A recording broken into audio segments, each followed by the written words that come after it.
The order of reason spreads its wings and the world burns. We tell ourselves this is for enlightenment. We tell ourselves this is for the greater good. We tell ourselves this is for humanity. We lie to ourselves. The great engines of the empire are all-consuming beasts, heedless of anything but their own hunger for riches, for lives, for land. Everything falls before their advance. Nations are ground to dust, histories torn apart and set aflame, treasures seized and secrets plundered. We will chain the world in all its magical wonders. And who will stop us? Welcome to Skilamalink, a tale about Mage the Ascension in the Victorian Age. We are Vorpal Tales, and we play terrifying tales and awesome adventures every day of the week. For you lovers of Onyx Path, if you're fans of Mage the Ascension and creepy things, come experience our Chronicle White Walls every Sunday at 9 p.m. on our Twitch channel, Vorpal Tales. Link will appear shortly. If it's the dark and scary that calls to you, we have Trinity Continuum Aberrant on Saturdays, and if it's fantasy you crave, we have Scarred Lands on Fridays. Be sure to check out our website, vorpaltales.com, to see our complete calendar, including all of our other non-Onyx games, recaps of shows, and to get the links of our past archives on YouTube. You'll also find links to all of our social media and Patreon there. Be sure to click follow on Twitch so you can get notified of shows, and if you check out the YouTube archives, subscribe and hit the bell. Special thanks to Onyx Path Publishing and White Wolf for gifting us the World of Darkness and all the support they offer. Thanks to Astral Tabletop for the awesome virtual space we use to play all our games, and to Nate Mid from right here at Vorpal Tales for our custom Astral tabletop character sheets that you can use to play Mage 20th Anniversary Edition right now on Astral. Awaken extraordinary gentle beings. Tell us who you are, as well as the name of your character in this tale. Hello, my name is Rachel. You can find me all over the internet at Stolen Fires, and I am playing the very witchy Verbena Maisie. Normally we also have the Space Lord with us, Sean, but he is not here tonight due to family issues. Never fear, he returns next week, and Ever will be joining us shortly.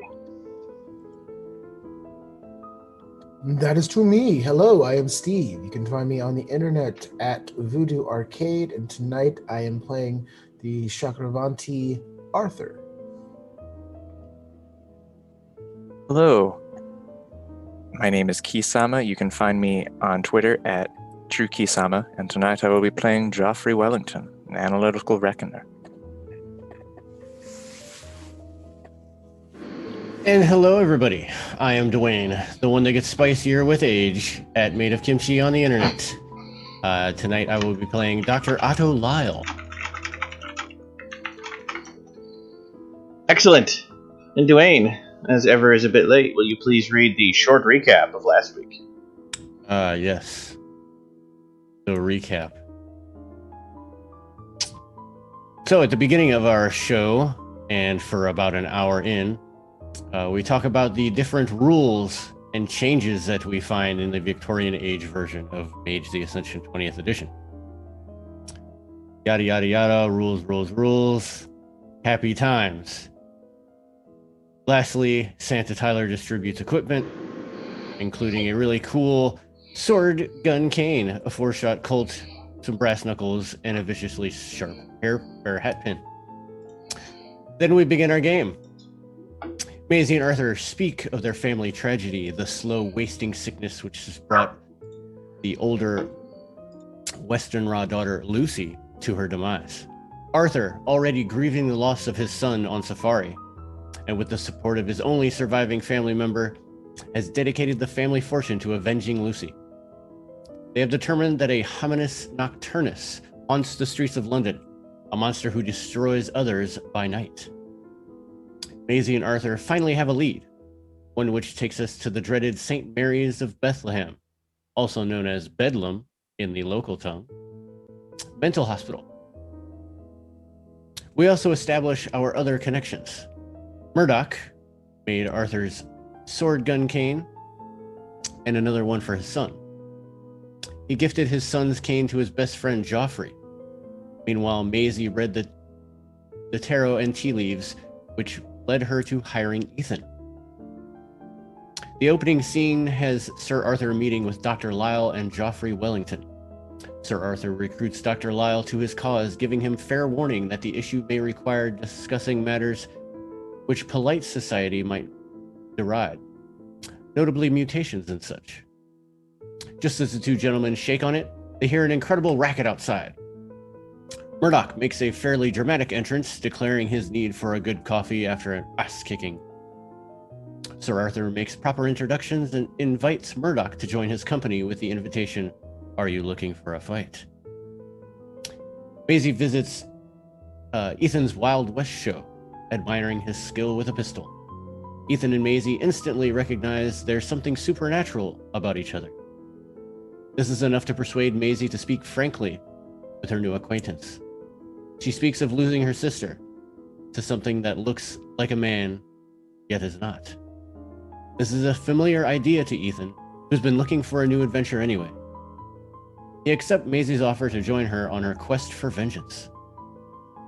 The curtains open on the Westenra house, where Sir Arthur delivers a small lecture on what they seek, something beyond what science can describe or define, something which harmed his family irreparably. He reveals the existence of Hominis Nocturnus, a night predator which hunts for mortal human blood. We establish that Arthur and Maisie are motivated by vengeance and a desire to prevent other families from sharing in their sorrow. With the company officially formed, the intent on visiting Bedlam and interviewing the last survivor of the last attack is set underway. Our plans are disrupted a bit when Murdoch receives a telegram from his friend Nicola, with whom he enjoyed one drunken night, sharing theories about electricity.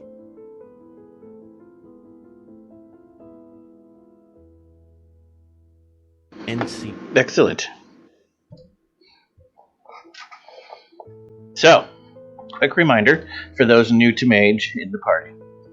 Mages work best when they prepare ahead of time.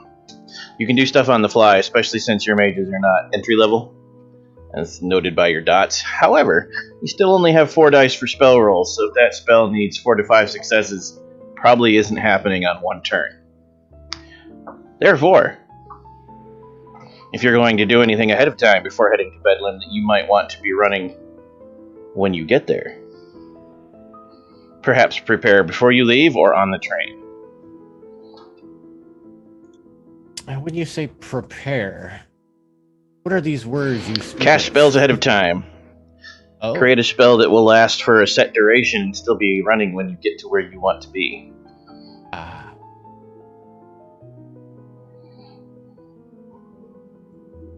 Or, if you have the right spheres, create contingencies. If this, then this. If that, then this happens.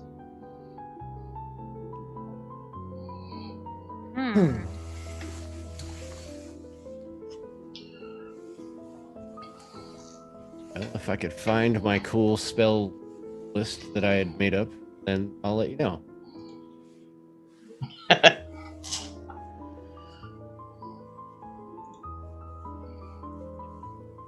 Let's see. Nothing comes immediately to mind. I know where the attack took place and when, right? From the reports?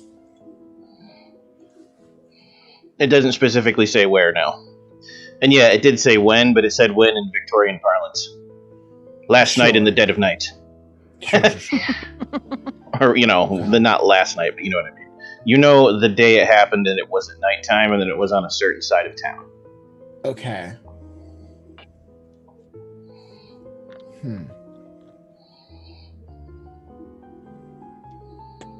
It's part of why you need to go to Bedlam to figure out that information. Yeah. Okay.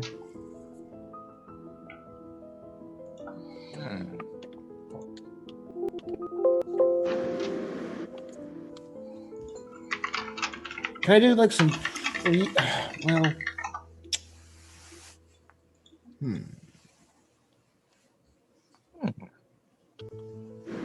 So I'm not sure what prep is possible with life and spirit mostly.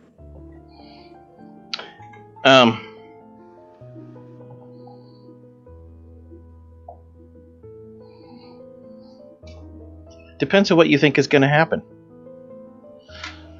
Life magics would allow you to be, Hold on, let me brew us some tea. That'll make sure we're awake and alert in case this goes long into the night, or give you dots of stamina, or increase a physical attribute or a skill that requires physical manipulations or detecting things physically once you arrive without needing to roll dice. Oh, the last one sounds useful. Okay.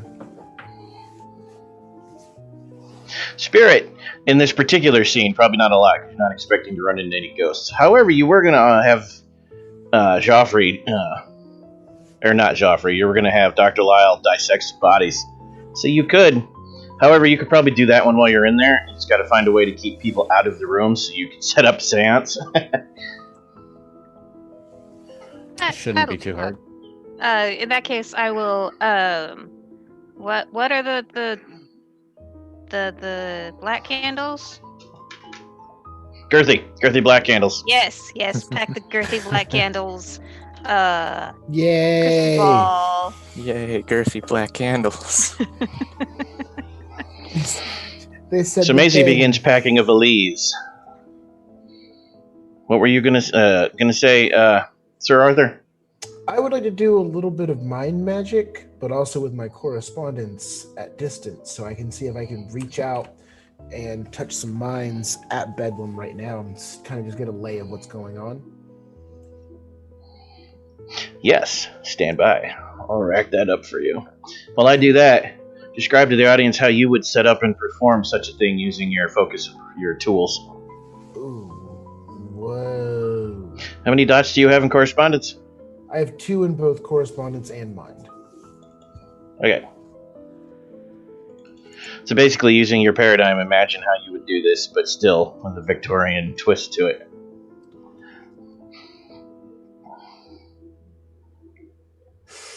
Maybe with Indian flair, or a flair of the Middle East,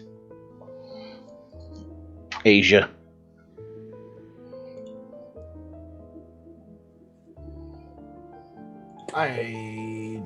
Sorry, I'm still not sure where I'm seeing my paradigm. I was looking for... You read that in the reading bits last week. It's not on your character sheet. The reading bits. Your paradigm was on the... Yeah. Your paradigm is the same as that of your faction, which is the Chakravanti.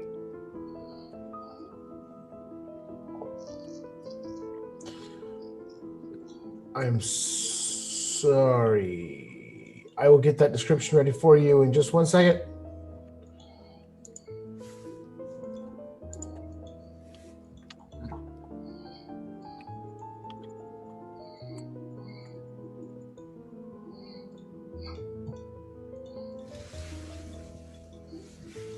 There we go. The spell card also is not cooperating, but it is now. Okay.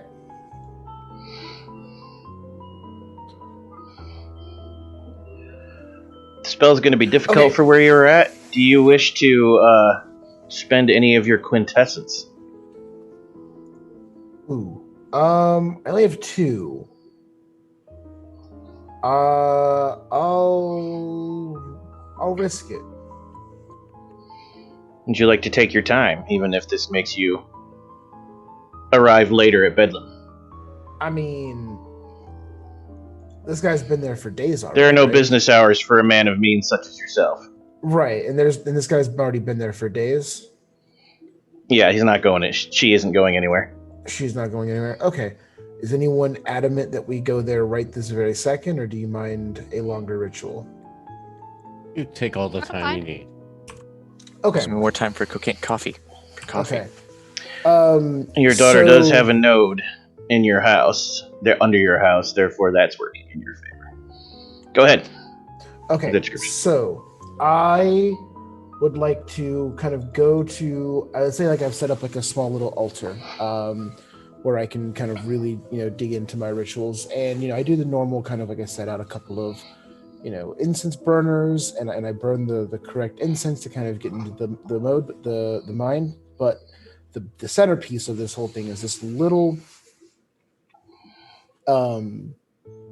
not as ornate as everything else in the house, being a man of means and proper status. Everything's pretty gaudy in here, but this thing actually looks pretty just, simple and toned down. But it is this kind of little metal, not quite a pinwheel, but like a similar thing. It's just a wheel on on a stand, and I just spin it, and it spins, and it just goes, and it doesn't stop. So it just keeps moving and turning. And as I kind of sit and I meditate, and I look directly into the center of the wheel, and I watch as the wheel turns over and over, and I see the universe starts to spin around it, and the wheel starts to turn everything with it, and then that expands out, and then that expands out, until soon there's a whirlwind of everything around it as the wheel just keeps getting bigger and bigger and bigger, and then finally opens up and creates that tunnel that I can see and stretch my consciousness through all the way out, creating a connection between me and Bedlam. I like it. So, you will need 7 successes to complete the spell. Okay. Difficulty is 5. And the hard part, you only get 4 rolls. Ooh, so I need 7 successes on 4 rolls with difficulty 5. Unless you spend that point of quintessence, then the difficulty becomes 4. Willpower and spending willpower in this game. Automatic You should save your success? willpower, because if you roll a botch, you have to burn willpower to maintain the spell or lose it. Maintain the spell. Got it. Okay, that's fine. All right, now I'm gonna. This is a pre kind of, this is just kind of scouting. I don't want to burn quintessence on this, Right, necessarily. Okay. So I need to roll Arete. I have difficulty 5, and I need 7 successes on 4 of these. Here we go. And the wheel spins. The wheel spins well today. That's 4 successes. What you get? Good start. 4 successes on the first roll. So I only need 15 minutes pass. I need 3 more on 3 more rolls. So here we go. Correct. And the wheel spins again. There you 3 successes. That's 7 successes in 2 rolls. Spell is complete. And took you 30 minutes to successfully cast. Bedlam has 4 wings, at least in our imaginary London. Okay. Administration wing.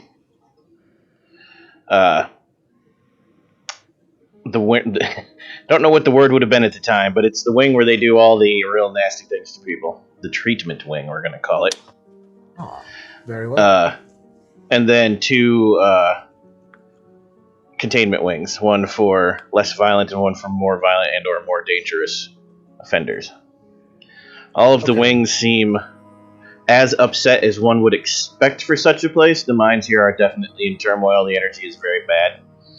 Okay. Dwelling on it too long is going to give you a hell of a headache and make your emotions pretty wild. However, the lockdown wing, at least the second half of it, the western half of the lockdown wing, is exceptionally upset.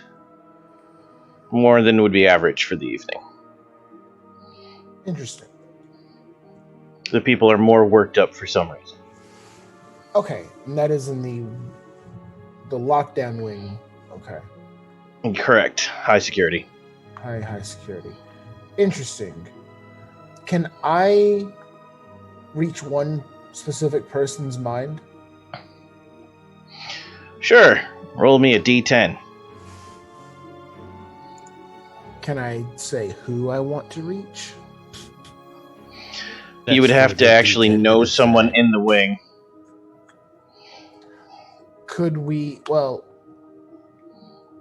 So I was actually hoping to have it be like the overseer or the director, who I assume I would know from society,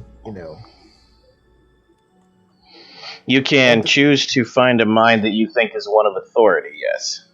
Okay. The director's not in the wing. Like, yeah, you can sense his mental presence because you've met him. He's not there. He's not even in the building because it's late. Okay, then yeah, whoever is of authority. Do I just need to roll that D10? Roll me a D10. 3. 3, and you had 2 dots in mind? Yes. So you can get the emotions, but not the specific thoughts, probably at this stage, especially since you cast a broader spell. Okay. So, How's he disgust, shock, but also resignation. Huh. You can't get actual words, but if you said the words, it would probably, oh God, that's terrible. Of course they'd do something like that. Interesting.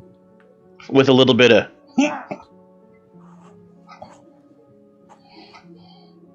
To mind, you can't implant a thought, can you? Say that again? At 2 mind, you can't implant a thought, can you? No, you need 3 for that. 3 for that. Okay. I wonder who has 3 minds. Oh my. Ooh. Oh. Come stop by my house, give a knock. I didn't think about this yet. Okay. Well then in that case, I get all of that, and the wheel starts to slowly spin. It had gotten, a little bit faster, and then it starts to slow until it finally becomes the windmill from the start of Once Upon a Time in the West. And finally and then the whirlwind stops, like kind of just goes like, and just stops, and the whole world just shrinks back down into this small metal wheel, and I am out of my trance at about 30 minutes later. And I come back. By now, Maisie's valise would be packed. However, while he was gone, what about Dr. Lyle and Joffrey? Are you doing anything in advance? Dr. Lyle would. Knowing that he is going to go to Bedlam and probably, most certainly will be conducting autopsies. His senses must be at the top of his game. Therefore, he's going to try and increase his senses. Expand them. So you're gonna drink a bunch of laudanum? No, that's not what you mean. Okay. What spheres do you have? Correspondence forces life mind. So, you want to increase your mental senses? Like No, perception, intelligence, and wits? Yes. Okay, how much you got in mind? 2. Perfect. So yours is going to be simpler. By the way, since you're doing these in Maisie and Sir Arthur's house, where they have their own resonance and their own aura set up, these are all elegant castings. What's your primary sphere? Life, right? Yes. Yeah. So no personalized instruments for you. You might as well spend extra time also, simply because you can, unless you're going to do more than one thing. No, I'll spend the extra time.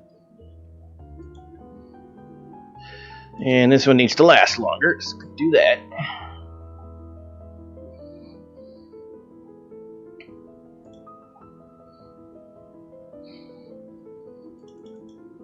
Okay. Oops. Yep. Your difficulty is as low as it can get because you're in a good spot to do this and you're taking your time. You've bottomed out at a DC of 3. You need 5 successes. You also have 4 rolls. Begin.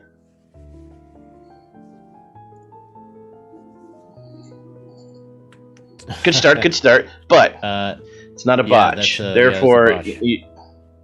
No, it's a straight fail. -1 and a success. You got you rolled a 1 and got a success, resulting in a net 0. Oh, okay. Meaning you can simply carry on. You don't have to use willpower to rescue it. You don't gain any straights. How many rolls do I have to get this in? 4. You got 3 left. 3 left. Okay. It's amazing that you almost botched on a difficulty of 3. There's 5. Ooh, there you go. Okay. 5 successes, you say? 5 successes, I say. Okay. So, you can add +2 to your mental stats. Distribute them how you want, can't go over 5.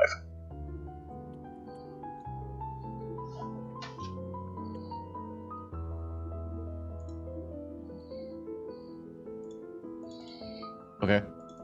And since you were taking your time, you also took 30 minutes, 15-minute increments. What about the mathematician? I think the mathematician would be empowering himself with some mind magic. He's taking a piece of slate and some chalk and doing some warm-up calculations while drinking some coffee that may or may not have cocaine in it. Okay. And what's the effect you would like to complete? Now, you are the most well-placed for if this, then that, because you have time. Also, for the rest of the party, if you do group rituals that involve Joffrey, you can add him to attach contingencies onto your spells. Nice.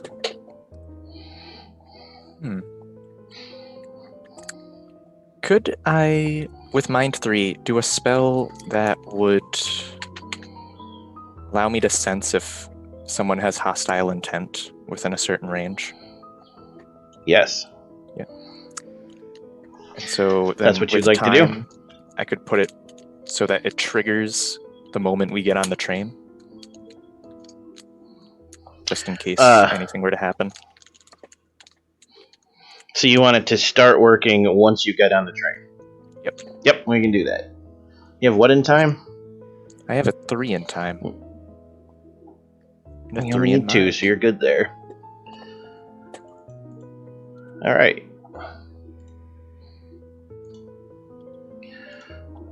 You do get your personalized instruments in this case. And because you're delaying it, duration is cheaper.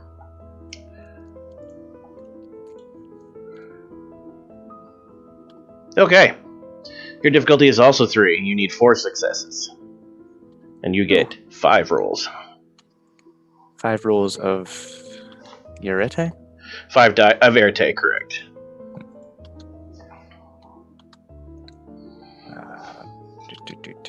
All right. First roll, 4 successes. All right, good start.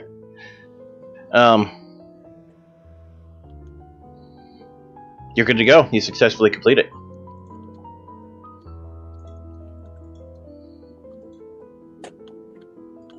So quick.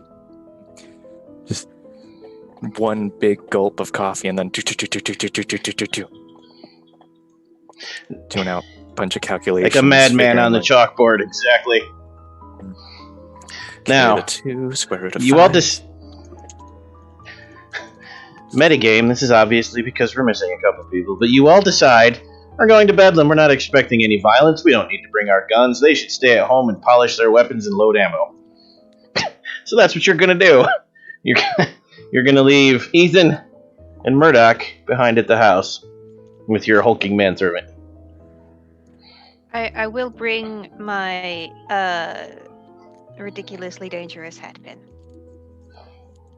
Yes, and you can bring anything concealable, as long as you're in Sir Arthur. No one will question you. Bring a fancy cane. Exactly. No one would question that in the first place. Dr. Lyle doesn't need to bring anything with him because we're going to a hospital and it has all the weapons he needs. Oh, that's dark. Mother of God. Okay. So, this is the point where Sir Arthur does sweep back into the room. There's a chalkboard that wasn't there before, just covered in weird symbols and numbers. Dr. Lyle is standing in the corner of your room, looking up into it, talking about the fascinating display of whorls and water bumps in the wallpaper, which looks perfectly smooth to you.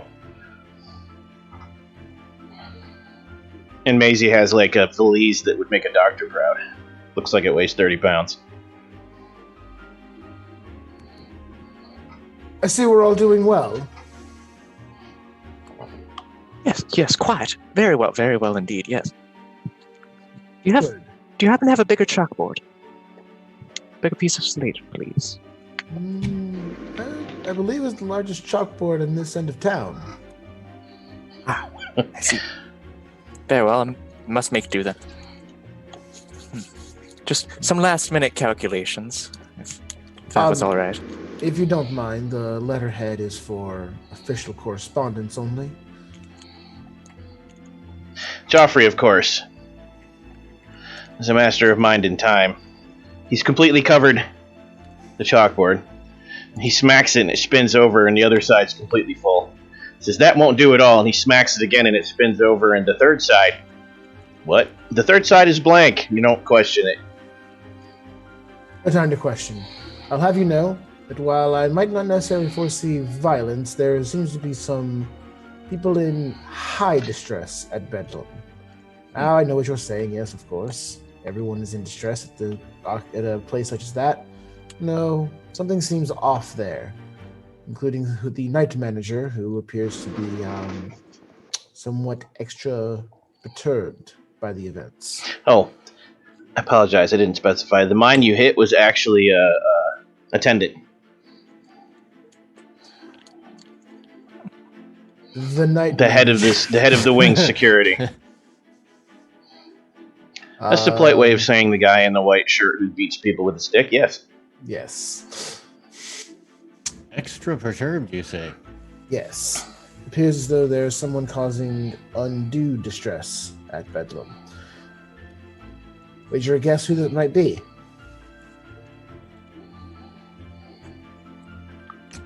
Well, one could hypothesize that it is the individual that we seek. Indeed. Yes. Do you concur? I do in fact concur, Dr. Lyle.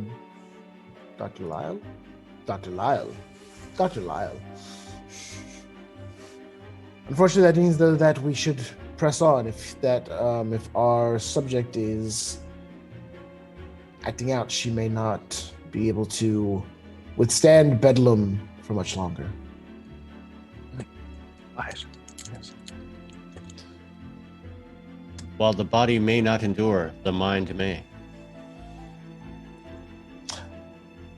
I'd prefer not to go to those links just to talk to her. Overhearing this, I pack some chamomile tea into my valise. I don't have mind magic, but it's tea. I'm English. It's comforting.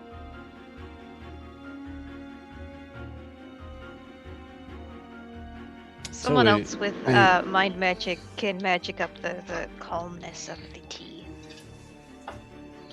I have to wonder though also if it's not the Nocturnus itself returning. So it'll be an interesting expedition. Expedition indeed. Well, chop, carry on. Grab your hat, your cane. Yes, have we all finalized our preparations? I believe so, yes. Joffrey would do 3 more quick strikes against the chalkboard and then say, done, yes. Very well, yes. Wouldn't happen to have more of some coffee here? Just one more before the room? No? Very well. There is no consumption of coffee in the carriage, please. Sir Joffrey. Very well. Shoot. What was our helper's name? Quincy? Quincy. Thank you. You named him Quincy, yes. Quincy. Quincy. Yes, Quincy? sir. Hello, Quincy. Yeah, oh, Quincy. Jeez. So quiet. So large. Bring the carriage around, please. You have taught me well, sir. It's like a large dopey.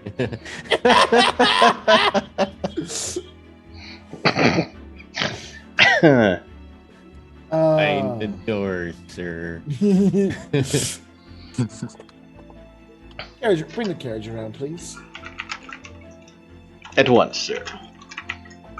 Disappears without a sound, even the dude's 7 feet tall. I kind of like lean in a little bit and kind of like drop the really big. I didn't teach him any of that.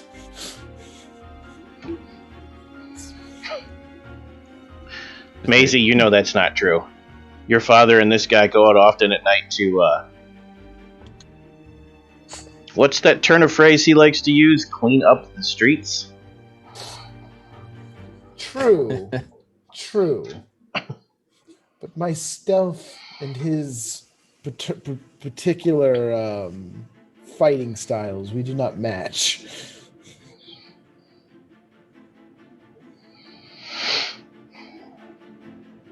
Okay. Maisie will keep that to herself for now.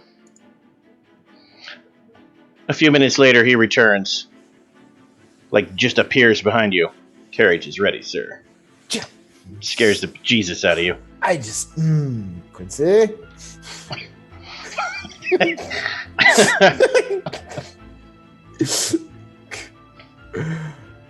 Is everyone ready? Mm-hmm. Right. Yes. Good. Dr. Lyle will grab his weights and his extremely large top hat. Perfect. And I believe we Don't all forget fly your into overcoats. the- It is always fall in my Victorian London. Ah. It is windy and breezy, and the smell of decay of dead leaves is on the air, as well as the faint smell of the droppings of those massive horses on that carriage. Very, very nice horses that Sir Arthur employs. There is 2 things specifically I am making sure that I bring. The cane with the gun built in, but I also want my actual And the pistol. sword. Yeah, Okay. The cane with the sword and the gun, but I also want my actual pistol at hand because I would like more than one shot if needed. I guess I'm not bringing my Winchester. We're here to talk to somebody. I mean, it's a look to bring an elephant gun to the mental hospital. The 4 of you step up to the carriage. It's a nice walnut brown. It's actually got iron filament and a little fluting on it, and it's got like the lamps are actually welded to it in the front and back for lighting. The horses are wearing the finest of leather. Very nice, thick curtains to keep out the cold air as much as possible. And Maisie just stops and looks expectantly at the 3 of you. Unless Maisie doesn't, I don't know. I'm speaking for Maisie here. Yes. Are we ready? Indeed. And Joffrey would go over It's and proper open the to curtain. open the door for the lady. Right. Joffrey would step You're up. you're and Victorian gentleman. Dr. Lyle's staying there listening to the grass grow. I will open the door for Maisie. Thank you. Maisie steps in and chooses whichever seat she prefers, and the rest of you pile in after. The seats are leather, which means it only hurts your asses about half as much as normal every time it hits a bump, which is every half a second. Which is every... The height of second. comfort. Yes. You all get in, and then Quincy closes the doors and says, "Very good, sir, the train station." You hear him climb up the side to the driver's seat. He sits down, and the whole carriage tilts forward, even though there's 4 of you in the back. Oh, With a whip crack, and the clop of horseshoes, you're on your way. Very mountain of a man. Unless you stop for some reason or decide to stare out the windows for some reason, you breeze through London to the train station. Discuss Wait. whatever you wish in the closed Maisie confines of the probably carriage. enjoys looking out the window.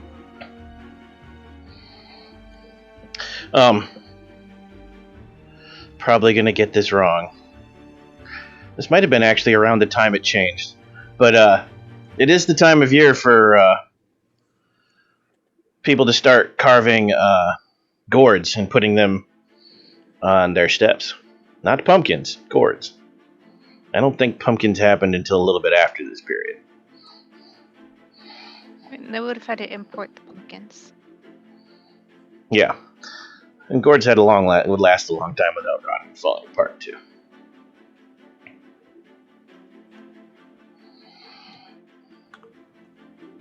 Other than that, it's a normal London night.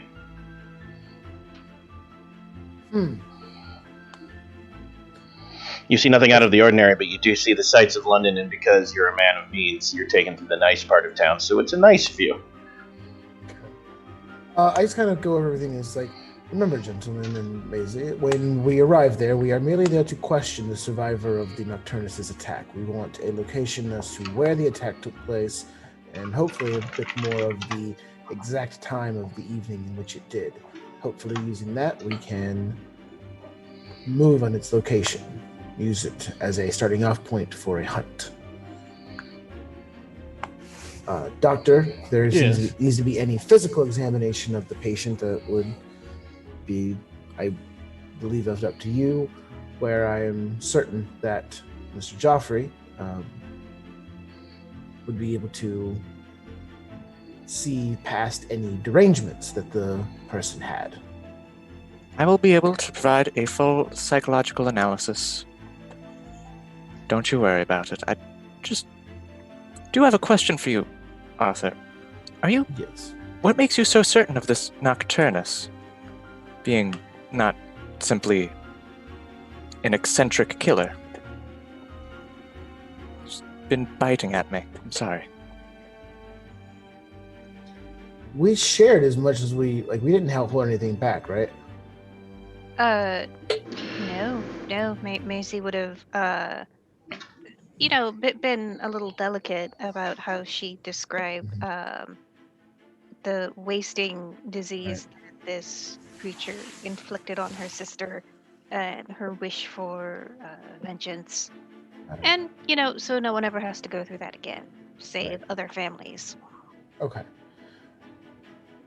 Well, an excellent question. Excellent question, Mr. Joffrey. Again, we have to say that it is the fact that we've looked into this now ever since the passing of my daughter Lucy. This was no mere slasher or ripper. This was something else. It passed on to her the wasting disease. It fed and consumed from her. This was not a murder so much of a timely devouring. Theft. Very well, Arthur. Joffrey's going to look out the window and continue to be skeptical, despite the facts. The Nocturnus! Damn it! Damn you, men! You arrive at the train station. You're going to board a luxury train. It's painted green and red. You can smell oil and steel, coal. Hot steel. You turn in your tickets, and a man in a very smart suit ushers you on board. Assists Maisie, unless Maisie refuses. I mean, she's polite about accepting help.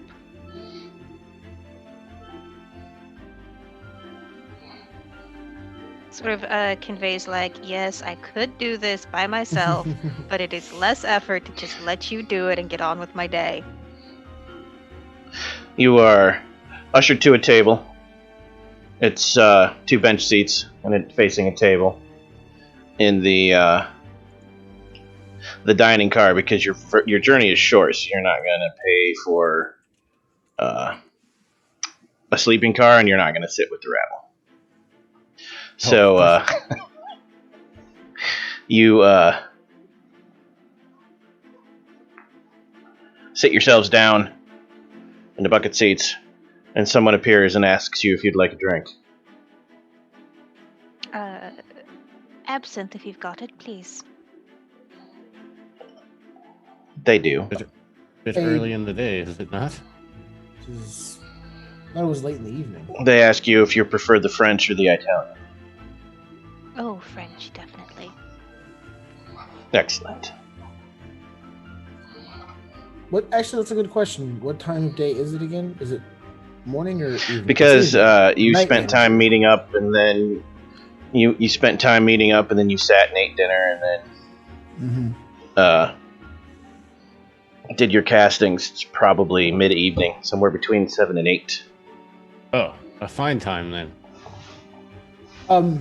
A proper gin, please. They offer you several brands. You pick your favorite. The Englishest one. I mean, that would probably be Beefeater, but that Beefeater. is actually not a good gin. It tastes like gin-flavored vodka. Yeah. I'm actually not, in real life, not much of a gin drinker, so I cannot speak intelligently on this matter. That would be Patty Shakes. They have a dude. If Patty They do Shakes have a was new- here, he could tell us about gin. Oh, I should talk to him about gin. That's my liquor of choice. They do have a fancy new-looking drink on this menu you haven't seen before. It's a new distillery. Wales whiskey.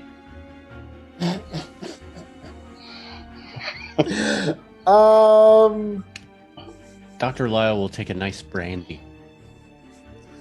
Excellent. He looks you up and down, nods to himself, doesn't even ask the brand. The brandy he brings you is perfect. Good at his job. What about Joffrey? Despite it being 7 o'clock at night, Joffrey would request the best coffee they have, as he intends to pull an all-nighter, continue calculations in his head. With the exception of Maisie, who gets a special glass and a special spoon. This is Victorian time, so they bring you your alcohol in these little bitty glasses.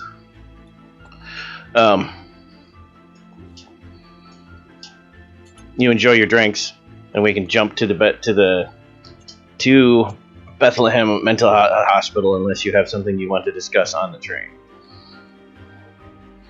I'm definitely not going to ambush you on the way there. No, totally not. Actually, Sir Arthur, now that we're almost to our destination, you have already spoken about what what each of our roles entails. We have not spoken on the matter of identifying marks of this creature. When I investigate and perhaps do an autopsy, or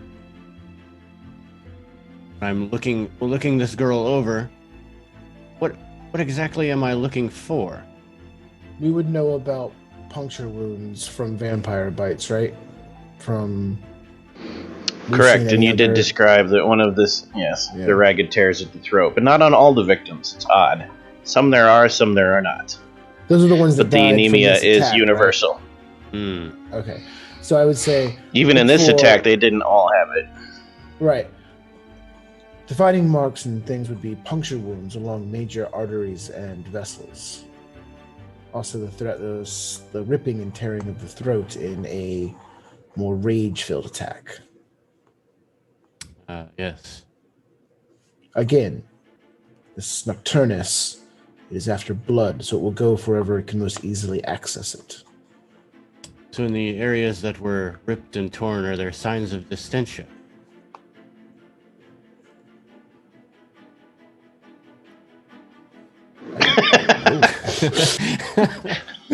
That's what Sir Arthur would say. Yes. Sir, Please elaborate. speak plainly, please. It's more just tearing. It's just a fancy word for tearing. At times, yes, and at times, no. Sometimes delicate punctures, and at times the gnawing of an animal. Yes. All right. I think that is all that I will need. Perception plus alertness from all four of you. Oh God, we're all gonna die! The carriage is about to crash, and I hate you. And there's no hostile intent going around with that spell from earlier? No. Oh. Whew. Okay. So- Train simply crashed normally. Results from Maisie first, please. Do you run it that once take away from successes? Yes, unless it's a 10. Okay, 2 10's successes. 1 10 erases all ones. 2 successes? Oh. Okay. Oh, in that case, 3. I rolled 2 9s and a 10. Okay. Neat. Did you explode your I 10? never rolled. Yes, but it did not explode into a Okay. success. Okay. Sir Arthur. 1 success. Dr. Lyle. 1 success as well. Joffrey. I had gotten 1 success. Okay. For those of you that rolled 1 to 2 successes, the only thing of note that you noted, the only thing of interest that you note in the car is, for the time, a loud group celebrating some kind of special event, probably one of their birthdays. 6 of them jammed into the table, telling lewd jokes. However, for Maisie, your eyes are drawn to the far end of the carriage, where there is a very, very elegant couple dressed in the finest fashion of the time, drinking very elegant drinks. And you don't know why your attention is drawn to them, because they're paying no attention to you, but it is. One is a gentleman and one is a lady. The gentleman has black hair, long and curly, very elaborate mustaches. Like, they come and have the swoop on the side, and then he's got the chin hair too, but it comes out to like here, and it's curled. And he has amazing sideburns. The lady has very long red hair, also very curly, and the most fascinating emerald green eyes, very rich green, freckles. The most porcelain of skin, because that's what was attractive in the era. I mean, you describe her as like a redhead with vibrant green eyes, and I'm getting flashbacks to Sunday, and I'm like, run away! No gosh. No gosh. This one is not short and not a waif of a thing, and no Doc Martens. Tune in Sunday for a really kinky Mafandi. There's a theme this year of red-headed villains, apparently. I'll try not to take it personally. Well, that's just because I think redheads are the smartest and most cunning of people. I'll take it. Maisie will, while sipping on her absinthe, try to, observe the couple without being obvious about it. Excellent. They don't touch their drinks. They move the glasses around, they move them towards their mouths, they never swallow. That's odd. I'll lean over. It is a little odd. Father, the Yes. 2 very well-dressed people a little further down the car. They've ordered something, but they're not drinking it. They're pretending. You observe for a long minute, and you see that seems to be correct. The gentleman is smoking a cigar, however. Have they taken any? And the lady is taking it. When you glance over, the lady is taking a drop from a tincture bottle of what you assume is probably some kind of laudanum. It's got that rich, dark red color of laudanum.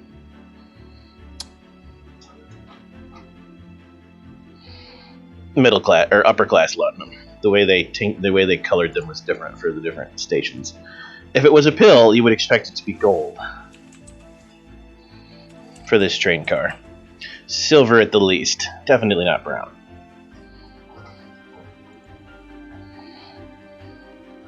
Okay. I kind of just what? It's odd, but you're like, okay. People are weird, especially rich ones. Maybe perhaps their drinks were mixed poorly. I mean, I will say, this is unimpressive. What is this? I don't even think Finland was like a state at this point. No, Finland existed. Not as its own independent state, I think, until well past this time. This is 1861. I am 61, yeah. I am not 100% confident on that, but I believe it would have either probably been part of like the Russian Empire or something like that at that point. I think it came, I think it was still part of the Tsar still owned it. Yeah, so I was just saying, like, this Wales whiskey from Fineland is not particularly enthusiastic. Still, it's odd behavior. And I'll point it out to Lyle and Joffrey as well. Oh. My calculations are correct. They mean no harm, so live and let live. I suppose. You realize there is a caveat to that, though. They mean no harm at this time. Ooh. Can I use etiquette? Mm-hmm. You're kind of like... Okay, so we're in a heightened sense, right? Like, I'm not trying to legit, like, to do this without reason, right? We're in a heightened sense. We're going after Nocturnus, right? We're looking for weird stuff in the city, and there's someone over here who is not drinking a drink they ordered and kind of generally seem like they stand out, right? So, in this particular case, can I use etiquette to say something along the lines of just like kind of get up and walk over with my drink and just be like, ha, good chum, I see you have not begun to enjoy your particular drinks. Please drink upon with me to there's king at this time, right? Yeah. To king, to the king. And I use etiquette to like get him forcefully to like, without losing face, take the drink. While he does Sure. that, I would like to Spirit 3, can I read their auras? For you newer mages in the group, this is a key thing you can do with the first dot of your spheres. You can sense things without actually making spell rolls most of the time. So yes, to do that, you would roll Perception plus Awareness. Just declare which sphere you're using, in this case, Spirit. Perception plus Awareness. Oh, I'm pretty good at this. And for those who don't know, Awareness is the alertness of the mage. To see magic things, supernatural things. Difficulty 6? Yes. Awesome, I got a 10. Let's explode it. No success on that one, but 3 total. Okay. The spirit of the lady is powerful, the gentleman's is normal. But the lady's is definitely stronger than you're used to. And it's got a weird stain on it. You don't know what that is. It's like a black mark that actually looks like a symbol you've never seen before, almost. Okay. Is there a pencil and paper around so I can like sketch down the symbol? Yes, Joffrey would absolutely have brought copious amounts of that, I'm sure. Okay. Borrow mine, yes. Thank you. Just sketch it, make it so that they can't Okay. see that I'm spying on them in this very invasive and creepy way. For Sir Arthur, Charisma plus Etiquette. Charisma plus etiquette. Okay, charisma is 2. Etiquette is 3. Difficulty 6. 1 success, which is a... No, wait, I lied, because those are 6s. I'm not supposed to... Okay, so it's that. 10 to... 4 successes. 4 successes, nice. You actually get everyone in the car that's a male to stand up and salute and do a here, here. The gentleman is a beat slower than everyone else, but he stands up and takes the drink. He grimaces like he doesn't like alcohol, but he swallows. But I notice he's not keeping up with our... I assume I wanted, like, as the etiquette, once we start, like, everyone is cheering in unison, because we all, as proper He does the cheer, but he's a beat slower than everyone else to swallow. Interesting. But he doesn't not do it. Okay. But I noticed that part. So I do the drink, and I sit down and I'm like, "Ho, sir!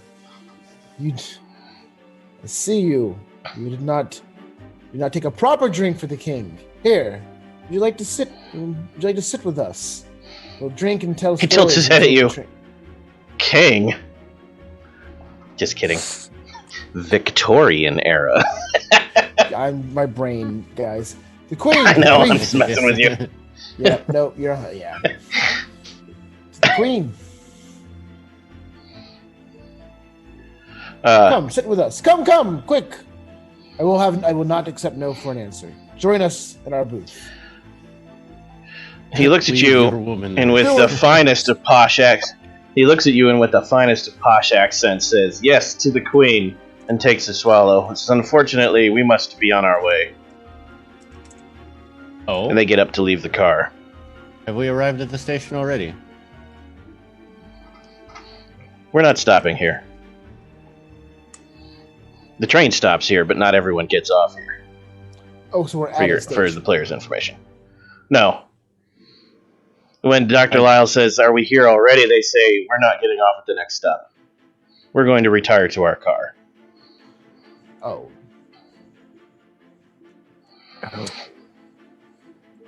Oh. Perception plus awareness from Sir Arthur, Dr. Lyle, and Joffrey. Difficulty 8. Perception and awareness? Yep. As they sweep out of the car, the lady turns and gives you the proper smile and curtsy of respect. Locks eyes with Maisie. No successes from me. I will remember to add my +1, which I didn't last time. 2 successes from Joffrey. 4 successes for Dr. Lyle. Joffrey, you feel energy in the air and electricity between the two of them, but you confuse it with attraction, maybe. Dr. Lyle, you're like, something definitely happened. It wasn't magic. It wasn't your kind of magic. But Maisie, you hear a Scottish brogue in your head. A teasing Scottish brogue, probably what her voice would sound like if she opened her mouth, say, "Lucy misses you, dear sister." And they swoop out of the car and the door shuts. Yeah, Maisie just goes like ramrod stiff. Stands up like she's about to go follow. Thinks better of it. Sits down. Takes a long sip from her absinthe glass. And then says, "She got into my head." Are you saying that out loud? Yes, that is what she says out loud. "She got into my head," she says, pointing at the door. What do you mean? Please, yes, elaborate. It was a telepathic message. She mentioned Lucy. Fascinating. It's not fascinating. I'm sorry. She mentioned what? She said Lucy misses me. Now remember, Sir Arthur, in our envisioning of this story, Van Helsing didn't stake Lucy. She died from the strange wasting disease and then disappeared from her, and then her body was stolen. And you've never seen it since. Because in this version of the story, Mina Harker didn't fare so well, and Jonathan Harker languished away and died in Bedlam. There was no Van Helsing to save them.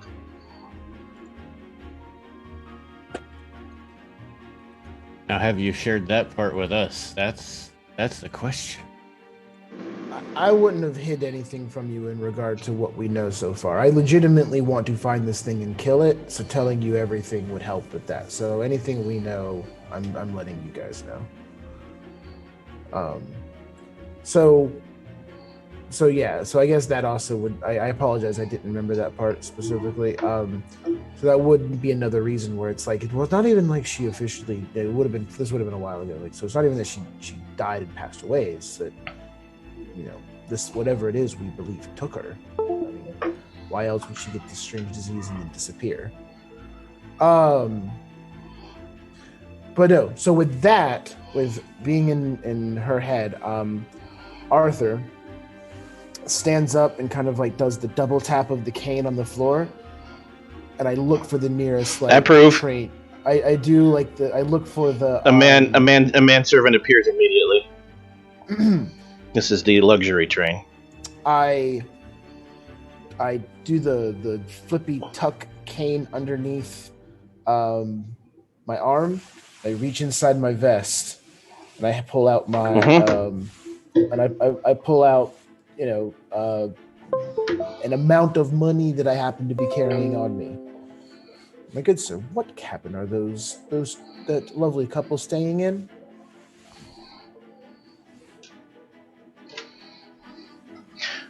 He looks at you, confused. What couple, sir?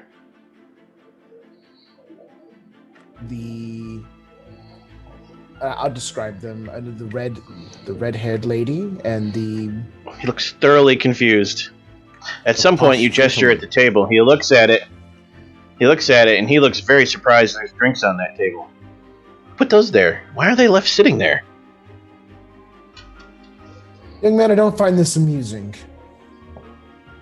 Neither do I. This is not how we treat our guests in this car at all. And he disappears, and you hear him yelling at some kid. No, before he goes a step away, Arthur is getting angry, so he will actually step up to the young man and just be like, "Sir, if you don't tell me what I'm asking you now, then there will be consequences to follow." And Dr. Lyle will grab... So he's not actually a young man. He's the guy in charge. And he actually bristles and says, threats of violence on the train will not be tolerated, sir. Don't make me call the conductor.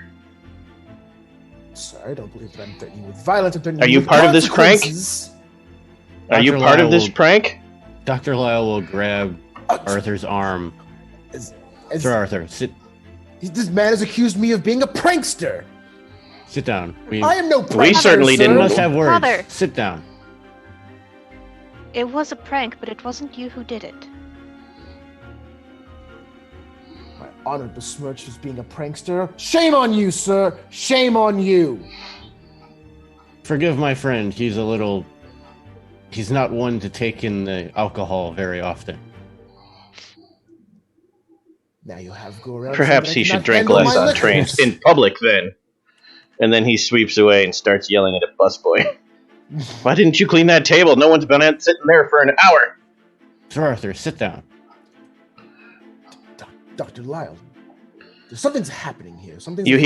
You overhear the people at the other table, the birthday celebrators, whispering to themselves about the insane man, and they're referring to Sir Arthur because they're also whispering, no one was at that table. It is obvious that these individuals have a way with the mind, as we have seen them tempting young Maisie. Therefore, Joffrey, you know all of these things. I'm sorry. Go ahead, Lyle. I'm going to say, therefore, is it not logical to think that they have the ability to alter others' minds? Could it not be a possibility? Joffrey, you know all of these things are wildly possible. You could do all of these things. Doctor, I know that you live within the world of logic, but this clearly is no longer logical. People were here, people were drinking, and now they are gone. I have one question. Does this symbol mean anything to any of you? It was imprinted on her aura. It makes you shudder when you look at it. There's something slimy or vile about it, but you don't recognize it. It makes you feel like you would feel if you were face to face with someone who committed patricide, maybe. Just a weird emotion to feel. If it makes me feel like that, then I will, after I'm done showing it, fold it back up and tuck it in the valise. Arthur, I feel that there might be credence to your theories. Or matricide, either one. Sir Joffrey understands what I'm saying. Credence, I say. Credence upon me. The train, at that point, arrives at the station.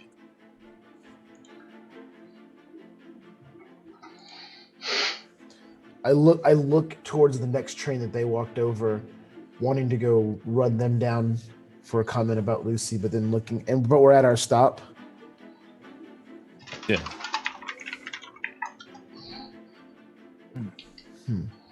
Yes. The whistle is blowing and is slowing down. But we should follow them. Let's hunt them down.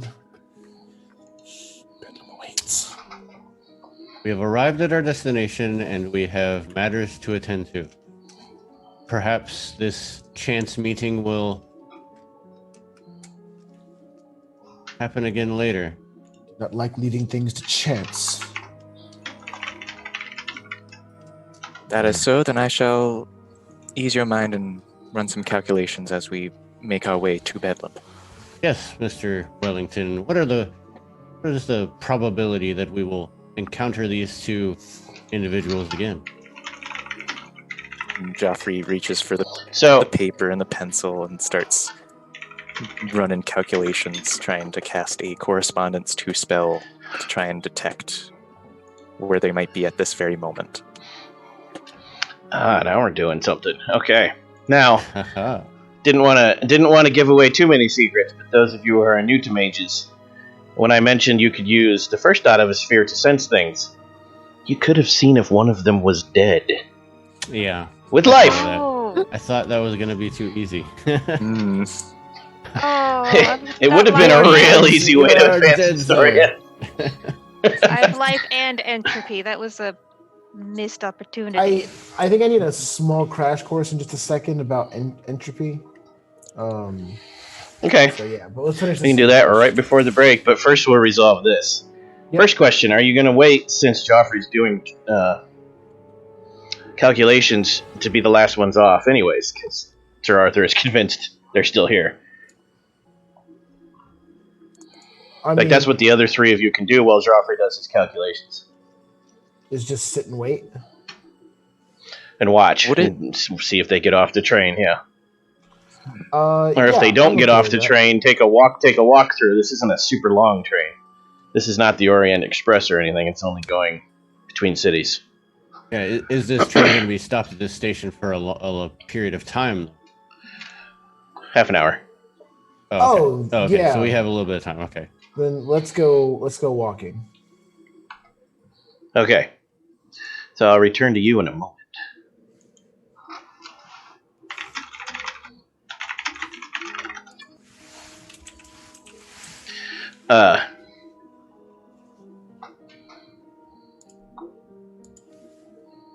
For Joffrey, you're trying to do what precisely? I know what you're thinking, but tell me in your words.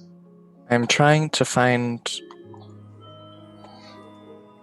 relative to us at least, where these two individuals are at this moment.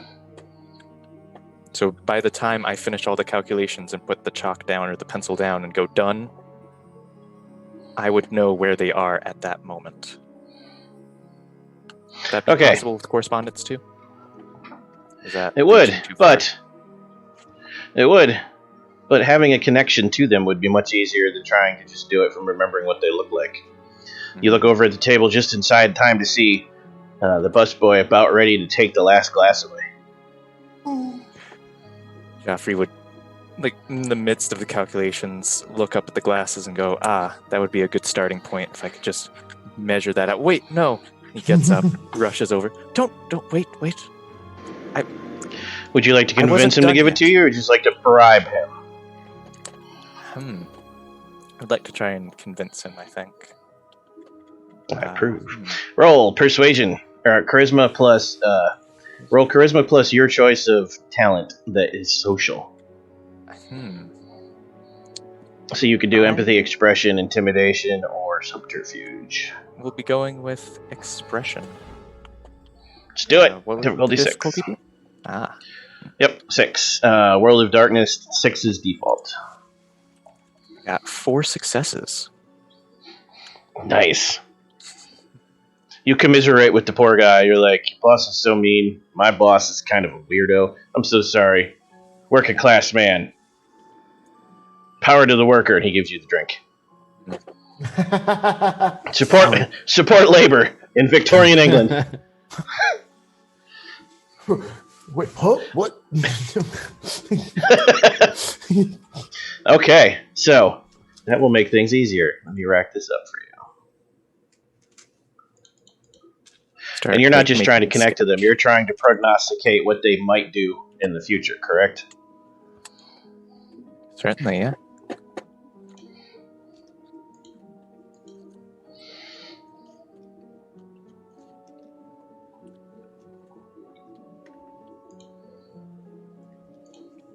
Body sample.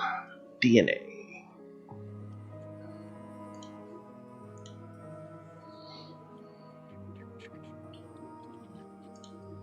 Okay.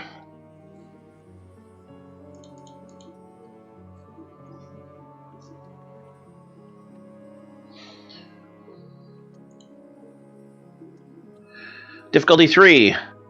5 successes needed, 5 rolls. Yeah, it's pretty easy because you have personalized instruments and a personal item from the target. First roll got 2 successes in total. Good start. That second roll was 4 successes. Done. 1 more than you needed, so you'll get a little boost. And it only took you about 5 minutes to do this. Quick calculation. So, there's like a sketch. Go ahead and describe to the audience since they haven't heard it. Yeah. Describe to the audience how you do your thing because they haven't heard much yet.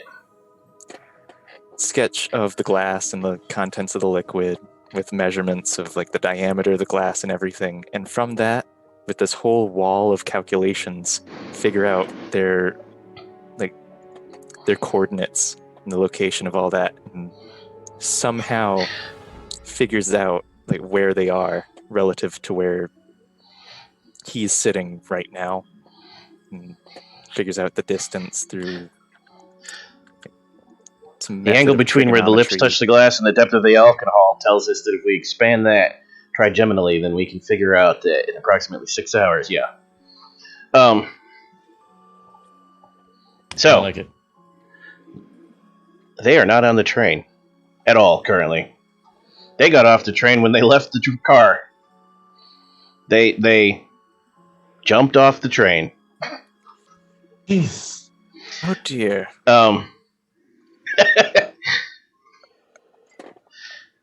Nobody jumps off a thing moving 30 miles an hour. What kind of nonsense is that? Sure, at their demise. They jumped off the train and disappeared into the night, and then your radius is restricted to the train at the moment. However, you get the very strong sense you will definitely run into them again.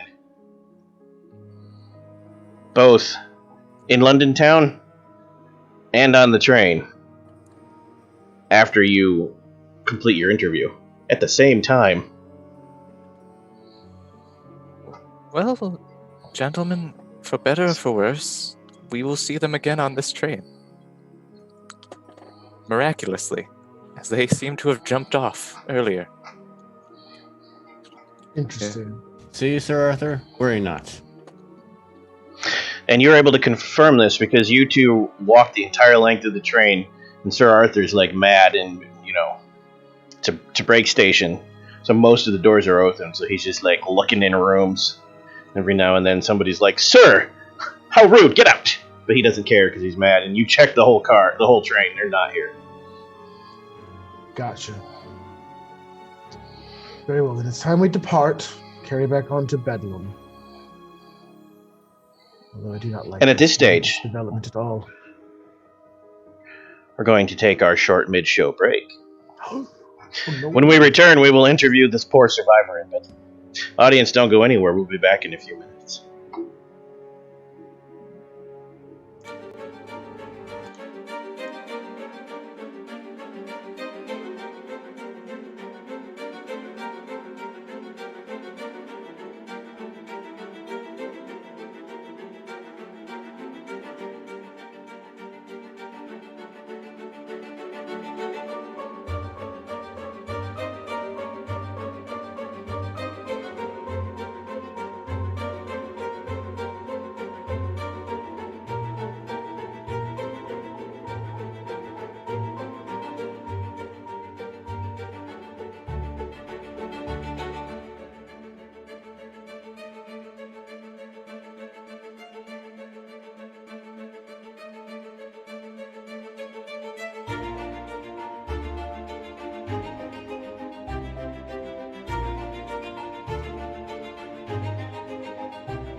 hit me. Okay. And we have returned from break. And I must quickly rearrange key and ever. Where am I? I put the placeholder cam in the wrong spot when we started. Oh no. Oh, fudge, I don't have a background. Let me fix it. Before we left for break, mysterious visitors had escaped the party despite their efforts to track them down on the train on the way to Bedlam. Ethan and Murdoch had been left at home because why would we need protection going to an asylum? There's lots of security there, we're fine.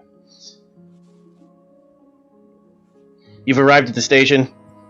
Key has done his magic to tell you, don't worry, you'll run into the vampires again at the same time on two opposite sides of the city in a few hours. So now you're standing at the station waiting on your carriage. Would it be possible to send a telegram back to the Western Rahome?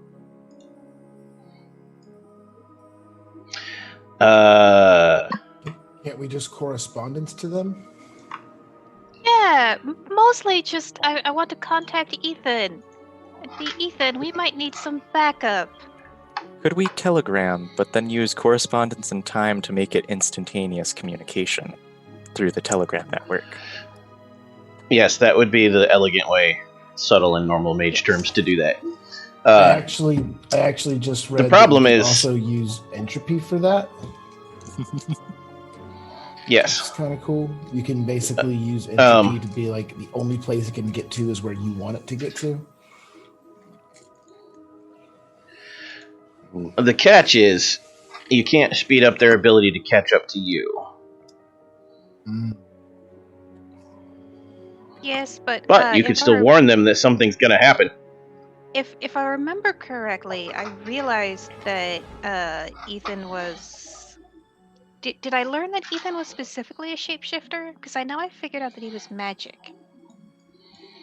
You basically figured out that he's, yes, a natural shapeshifter of some kind. You just don't know what. It's not a wolf.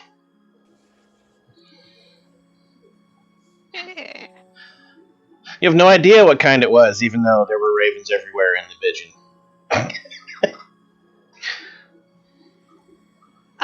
In that case, the message will be worded like, I'm not sure how fast or how far you can travel under your own power, but if you can get to Bedlam within this time frame, we could certainly use some help. You receive that telegram, like, 10 minutes after they leave on the train. Even though Maisie, like, signed it, not signed it, but Maisie gave you, like, a quick rundown. Met weird people on train, stop. Joffrey says going to run into them soon, stop. Could use help, stop. Could you hurry over, stop. You're like, how did all that happen in 10 minutes? Wizards. Magic.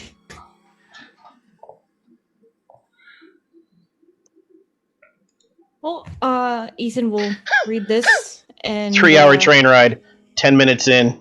We've arrived, stop. What? How? How in God's green earth am I getting these telegrams? Never mind. I guess I need to go. So he's gonna be a birdie and fly. Okay. I just say one thing really quickly. Yes. Obviously, you're going to use your shape-shifting powers to do that. No question there. However, part of me is a little sad that you're not running out to the stable house, grabbing a horse. I mean... And Old West cowboying your way through London town to save us at Bedlam. If that were an option... That would take longer than the train, but you could. Oh. Now... I want to ride a horse. These are not the open plains of Colorado. You can't ride full bore down through London. Well, I could. Just take a while. But... You'd get hurt real bad when you hit something. Or the horse would. Fair enough. Or the horse would, but I don't hurt horses, so it would be the cowboy that'd get hurt. Okay. Can we Valid. summon a That's good. spirit horse? To fly with them. Guys, come on. Would you like We're to describe mages. your raven? And remember, these are big ravens. You're not like you're no crow. Wait, is that the? You're like a normal raven, but dire. It actually says that in the book. It says we ain't no crows. When we go into our were form, our bird form. It's huge.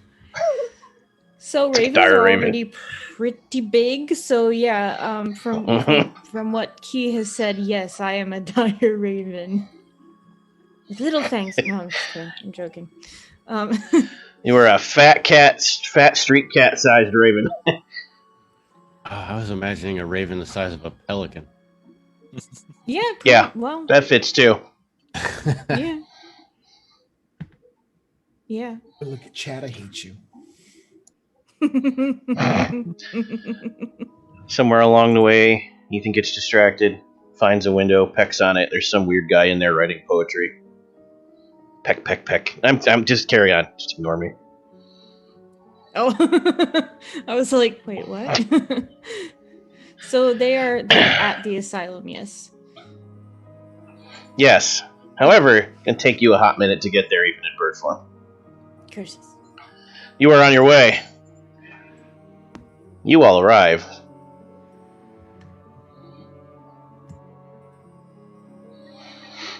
We're jumping scenes, so you all arrive at Bethlehem Hospital for the mentally insane. It's a large building. If you were in Gotham City, Arkham Asylum would be sad because this place is more imposing and scarier.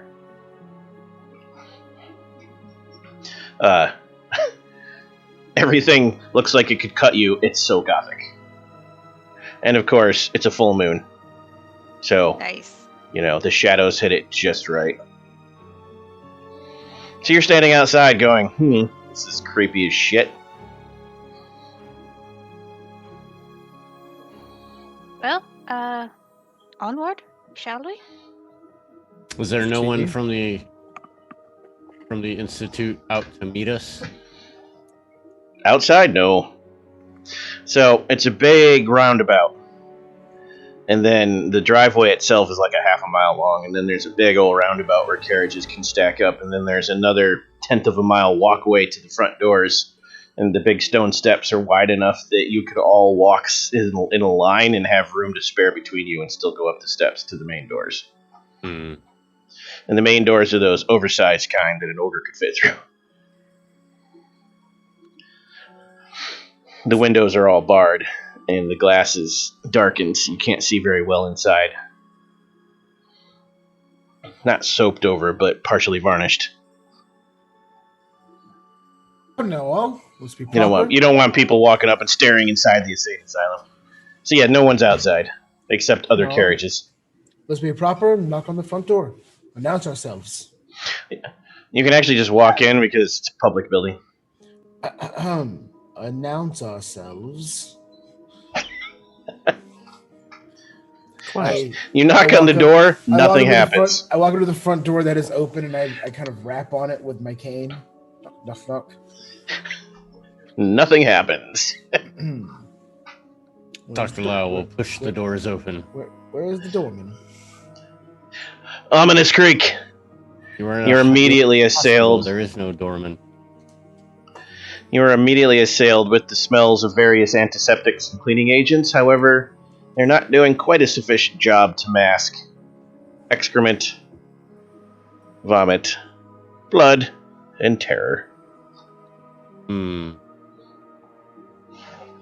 You sweep inside. Yeah, I said terror. You sweep inside. And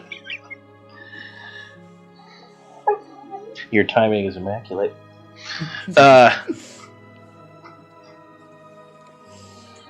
You sweep inside the building, and there's a big desk. Not like a modern front desk, but it's still like there's people standing behind it, and it's so high you can only see them from the neck up, even though they're on a raised step. Nurses, dressed like nurses, orderlies, in this big rotunda entry area, there are several orderlies. There's lots of people here.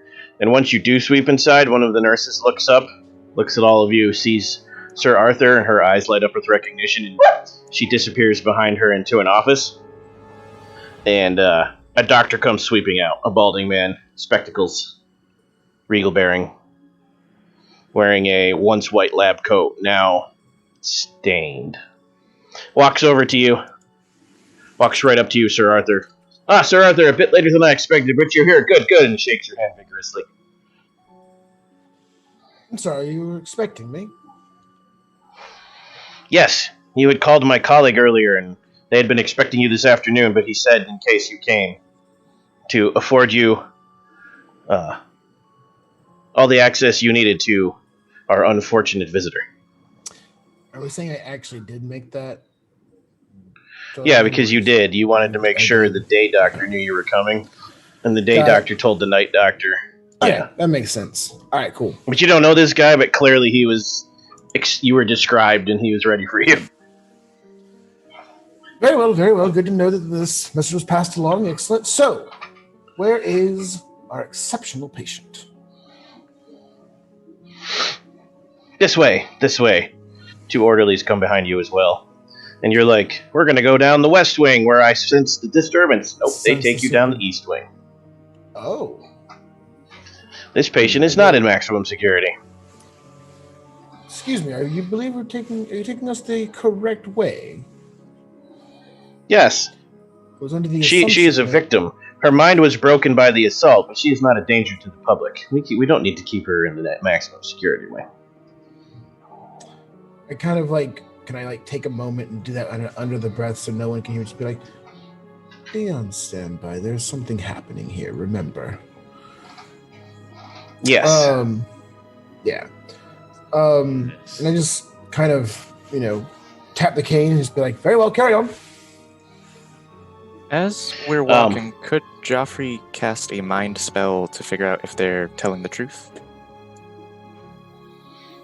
about the location? Just because I'm paranoid. Yes. Roll your arete. Difficulty 4. Just doing some quick calculations. That is 1 success. You don't sense any lies. One's enough for this. This is pretty simple. We give Arthur a pat on the shoulder, like, we're good. Like, if my calculations are correct, everything should be fine. Now, this might be the minimum security wing, but it's not pleasant. There's still people screaming. You glance inside rooms, and people are laying on bare beds, shivering, soaking wet. Some of them are just, staring at the wall. Some are curled up in the corner. The clothing they're wearing is that homespun, itchy fabric. It makes you scratch just looking at it. And they're all one-piece gowns. Some of them are in straitjackets, but not all of them.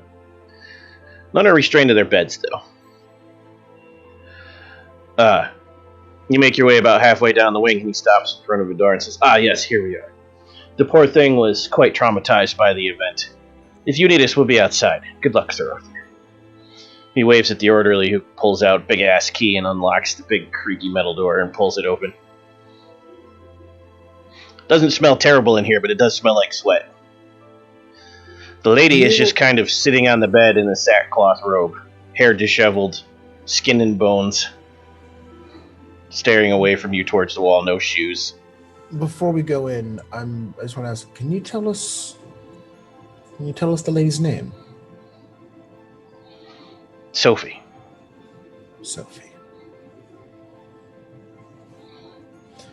Thank you. I guess we'll begin, and I'll step in with everybody else, unless anyone else is not coming.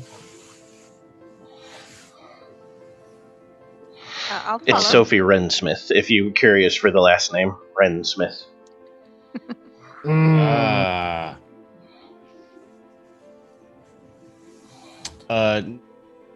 Dr. Lyle will also follow, but since he will be working in a truly doctor's capacity, he will take off his top hat, ensuring that his whites are done up Okay. So I would like to step in first. Okay. Just kind of, using. I have correspondence, mind, spirit, entropy, all at multiple dots. At first level for each of those, kind of reach out and see what's her general state. It's all of those things. Is she communicative? Stoned into oblivion. Not incommunicative, but way drugged. You glance around and you see a bottle. Sedated, Dr. Lyle, you grab it because that's your thing. Okay. Yeah, you grab the bottle, Dr. Lyle, and it says camphorated tincture of opium with varnish. Gotta add that varnish, Victorian England. Good job. So I will just kind of lean in on the cane. Sophie, hello. Do you hear me? She's sitting there slack-jawed. Looks like she hasn't slept in days. Hi. Is there a way... Is it pudding day? Is there a way using life magic, which I have a 3, to sort of sober her up? Yes. But what are you going to do about the orderly standing outside the door? Closing the door. No, I will. Still has a window. I will run interference for you. You don't have to talk to the guy. You could just close the door and then stand in front of the window. If you don't, you could also talk to him. It's up to you, Dr. Lyle. I will go outside and close the door. Okay. And then talk to the individual. I would want to see her chart. And all of You're like, greetings, sir. And he's like, oi. Ah, one of those. Don't know what you mean about that, sir. What type of behavior has our fine patient been showing over the past week? You might call it erratic, sir. Erratic, you say? I do say. What do you mean by that? Does she have her ups and downs? Erratic. Ups and downs, yes, you might say that, sir. Has she said anything out of the ordinary? It actually makes him laugh. A few things, sir. Give me an example. Asks for rats and bats often. Says feeding on them will make her feel better, and it's better than humans. Nonsense, sir. Screams a lot about the glowing red eyes. Glowing red eyes. She truly is disturbed, it seems. Has she been eating well? No, sir. Does enjoy her pudding, though. Yes. What day is pudding day? Tomorrow, sir.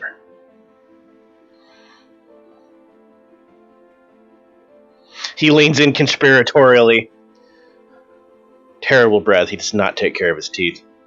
Every day is pudding day for Miss Sophie, sir. Wink.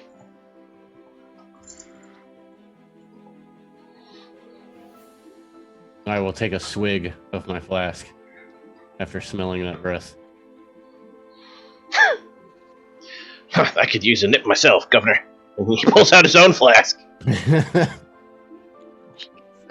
Holds it up. Wales whiskey. Good shit.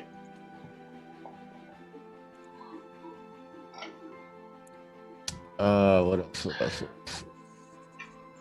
I will continue to run interference while they do anything. While he is distracting the guard. Yes. Yeah. While he is thusly distracting the guard. Yes. And you just want to erase the effects of the laudanum, the opium.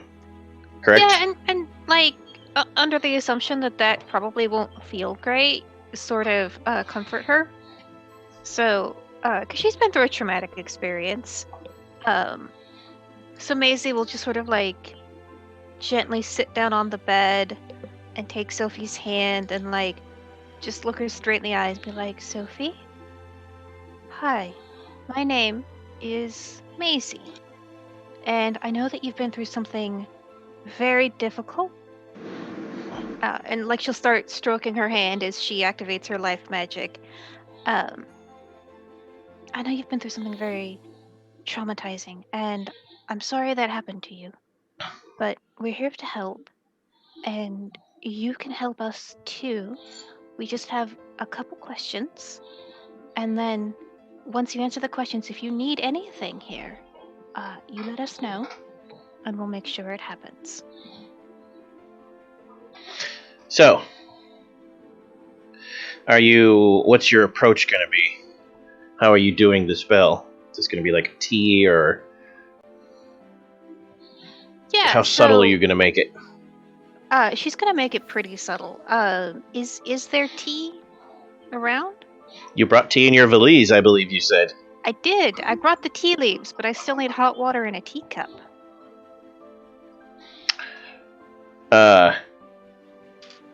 Dr. Lyle could make the orderly procure that for you. Yes, I could, if you let me know. Yeah, so Maisie will poke her head out and could we get hot water and a tea service in here, please? Yes, my good man. Would it be possible to get a cup of tea in this place? Just some hot water. I have brought my own bags. Leaves. Absolutely, sir. He comes back with the hot water, and during that time, you're able to prepare your spell. And you can describe to the audience what that would look like with you as a Verbane. Verbane A. Yeah. So, the biggest part is the tea leaves, which she'll very carefully pick out.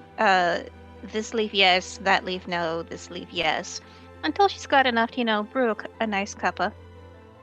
And so she'll stir it gently into the hot water, and she'll recite, it sounds like a nursery rhyme. It sounds like something that, like, you teach to children. But it's a little creepy. And that's sort of her incantation. And she will be very precise about stirring it so many times clockwise, so many times counterclockwise. And once she's confident that she's fully enchanted the tea, we'll hand it to Sophie. Excellent. Okay. So, you have a difficulty of 4. You need 4 successes. You have 5 rolls. Okay. And I'm rolling Arete, right? Correct. Okay. First roll. Oh, man. So I had a 10. One die knocked into it, turned it into a 4. So I have an 8 and a 1. Do those cancel each other out? Yes. Okay, but the 4 counts. Oh, okay. The 4 counts. Yes. Hooray. So that's 1 success. 3 left. Good. 3 successes. Nice. Perfect. You're able to do it relatively quickly, too. So,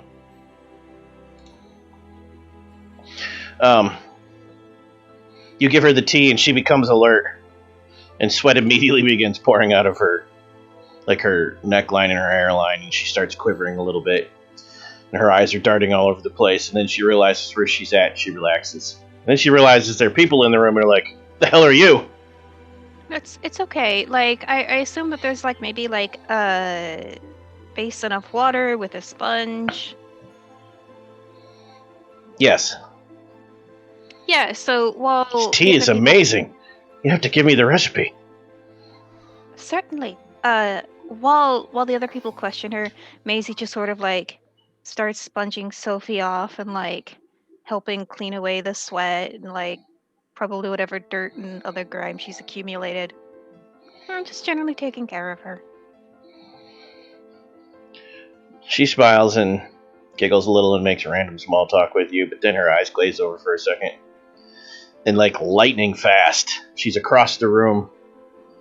She is like right up against Joffrey and has her arms on his shoulders and is like inhaling his neck. You smell delicious. Thank you.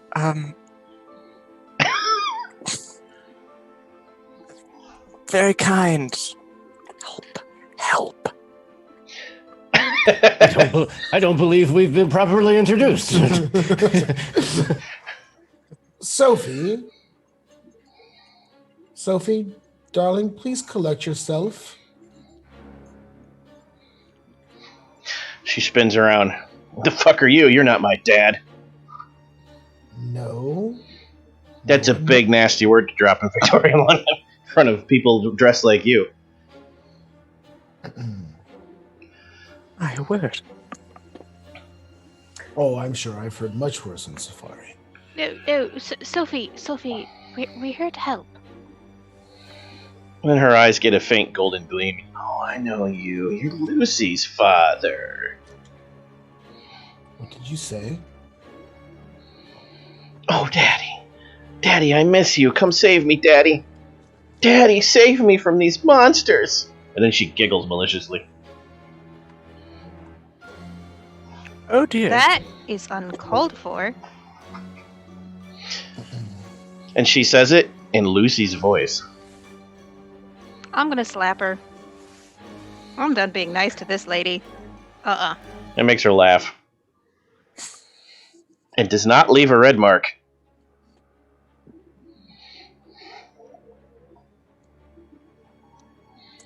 And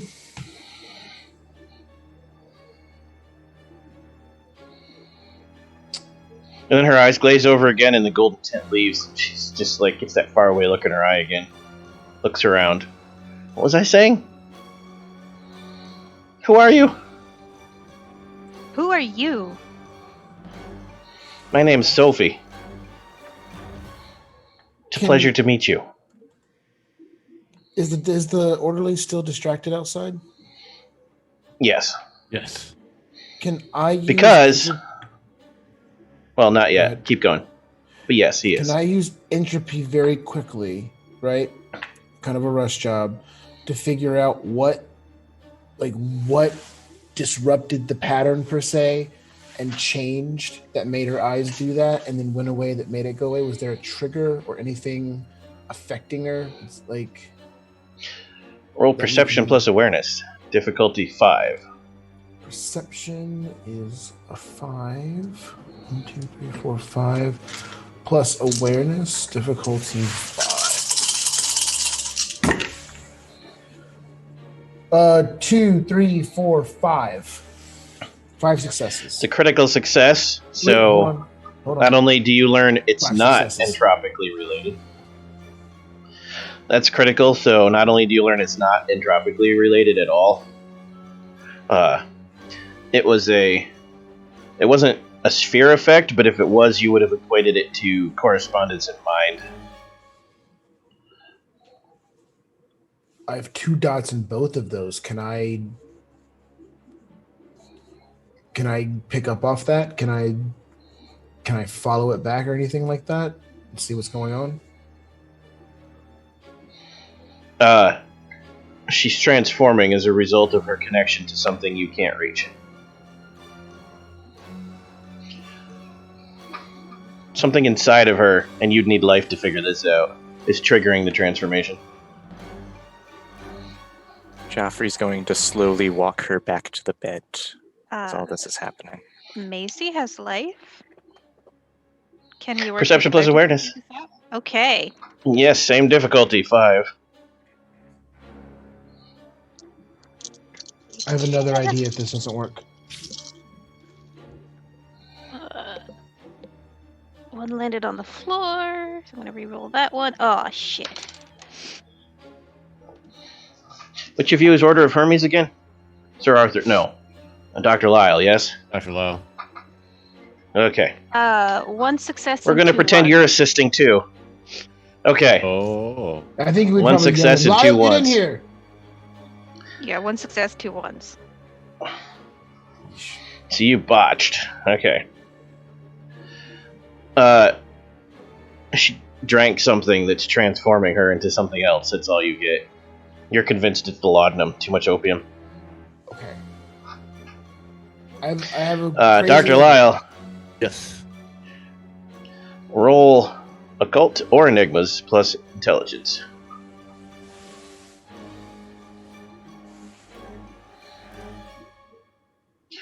Do you have life, Joffrey? No, Lyle no, I does. do Lyle, not. also roll perception plus awareness, difficulty 5. Bless you. All right, here comes intelligence enigma, difficulty 5. 6 for that one. Okay. 5 for the awareness roll.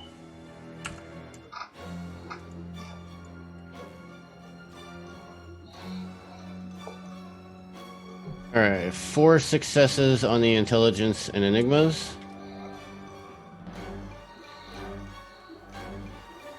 And then said perception and awareness. Yes.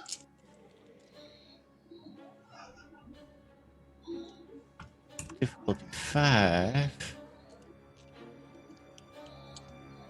Only 1 success on that one. You recognize with that one success, Maisie's on the right track, but it's not the opium. Ensorcelled blood that's not her own is in her system. You're like, wait, ensorcelled blood, ensorcelled blood. And before you can stop yourself, you whisper it out loud. Gasp. Blood sorcery. And you remember a story you once heard. You once heard in one of your many dark, girthy, candlelit Order of Hermes meetings of the esoteric occult orders of the day. And them telling fables of the ancient days of the order, things you always suspected were half myth anyways, about how one of your own once, in his mad quest for immortality, figured out how to turn himself into a creature of the night that could survive on the blood of others. And whatever happened during that transformation also took the magic away, so they replaced it with something vile and dark and evil. Magic through the blood they take from others, or give. They call it thaumaturgy. What did you say?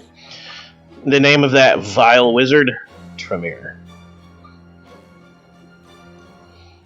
Using life. Is there any way that I could pull that blood out of her body? You've actually heard of a way to do that, but you can't do it here. It is an involved ritual. Okay. Also, from the tales you've heard, this isn't a matter of like turning into some weird blood-sucking creature of the night. This is enslaving her to the will of one. Almost like an addiction to the blood. It enhances them somehow, but makes them crave it. And makes them beholden to whoever the blood belongs to. Okay, so you said a few times like that. That from what I picked up using the correspondence in mind, that it seems like there's some sort of connection that she has to something, and if we're communicating very quickly, it's just like, what are you talking about? And like, I'm assuming Dwayne's like saying very quickly, or Lyle, apologies, is saying blood magic. Yeah, this is all. Yeah. Okay. Yeah. All right. So we can do something here. I say, I believe I can try something. I don't know if this will work, but I will try. And I kind of reach out again, and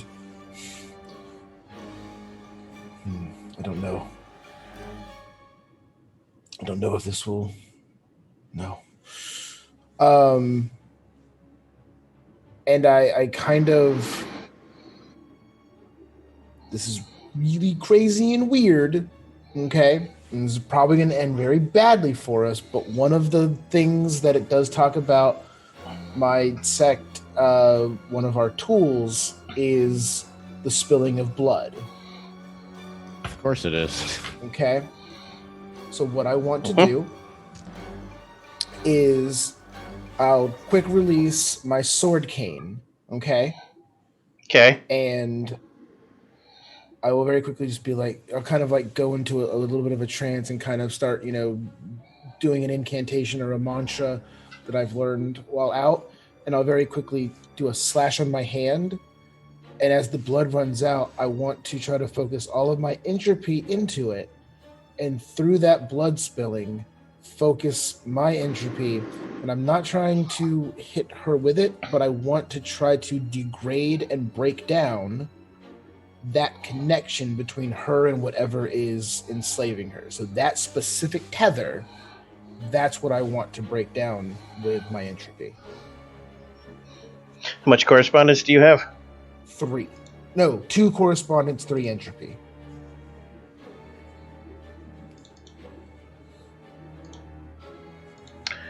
Mark down 1 point of paradox, because this is not elegant. Nope. Nope, that's the wrong... Or, not paradox, straits. But it's paradox on your sheet. Straits in Victorian Mage. The straits, yes. So I'll slice my hand, and you'll see a little bit of blood start to like kind of run out, but then you also see it like almost like instantly degrade and break down, and the half-life of it just kind of like it just becomes old, dried blood instantly across my hand, and then like flakes and kind of floats away. How long do you want the degradation to last? How... Hint, permanent makes it wildly hard. Right. Oof. What about like A turn, a scene, a day, the whole story, or 6 months? 6 months is irrelevant. In this case. Shit. Obviously, a turn's no good, so a scene would be the rest of the time in the asylum, and then a day, or the whole story. Someone help me out. I don't know. Go with a scene. A scene? It doesn't seem long enough. Scene's pretty typical of... Depends on what you want to do. What's your end goal? Fine. What's your end goal? My end, well, yeah, my end goal is to be able to talk to her normally for a little bit and see if she can data dump us like as much as we can to help her or get our next clue or something. Scene's fine. So the All you need is a scene for that, yeah. But if I can get her free for a day, like maybe we can sneak her out of here. So the difference is you're at a difficulty of 6 currently. You need 6 successes. And if you change it to a day, you need 7 successes, and the difficulty becomes 7. Scene. Okay. You have 5 rolls to get 6 successes on a DC of 6. Begin. DC of 6, and I'm rolling my Arete score, right? Correct. All right, so I'm bringing out my MVP. And how long this takes will determine what happens. All right, I'm bringing out my MVPs. 3 metal dice and sharpshooter. All right, here we go. Difficulty 6, you said? Yep. 2 successes so far in the first roll. Good start. The ones. Carry on. 4 rolls left. If you get a failure but not a botch, the difficulty becomes 7. Understood. Okay. And that's a 0 success, right? Right. Yeah.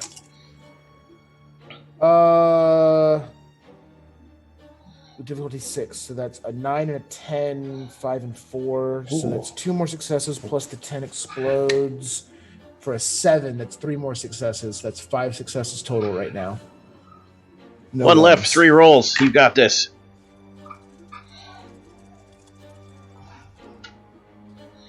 Uh, 3, 2, 5, and a 6. 6 is a success. That's my done. Yeah, there it is. So that took 4 rolls, which means it took about 8 minutes. So I'm giving you I did this as a fast cast, so I gave you 2 minutes per roll. And what you all noticed, because you were focusing on Sir Arthur, is when you turn and look at the completion of his spell, you see she's got her face right up against the wall, facing west, and she's muttering under her breath in a language that none of you recognize. And you realize there's no guard outside the door. There's a lot of whistles and yelling in the West Wing. And, It's been escalating the whole 8-minute period. Whatever she's doing, whispering under her breath, is causing chaos in the high security wing, and all of the guards have run down there. Maybe that's what you picked up on earlier. And then, before they doped her up. And then, right at the culmination, she just stops and falls on the floor. Because you broke the connection temporarily for one scene. Okay. I look to Joffrey and Lyle. Do what you can. She should be free of the connection momentarily. It will not last long, though. And right at that exact moment, there's a huge caw from the window, and you all jump and look over, and the biggest raven you've ever seen, because there's no glass, it's just bars, is sticking its head through the window, clawing at you. Joffrey screams a little bit. Yeah, just it's here. I shoot the buzzard. No, I'm just kidding. So, okay. Love you too. Okay. So I've got this. I apologize.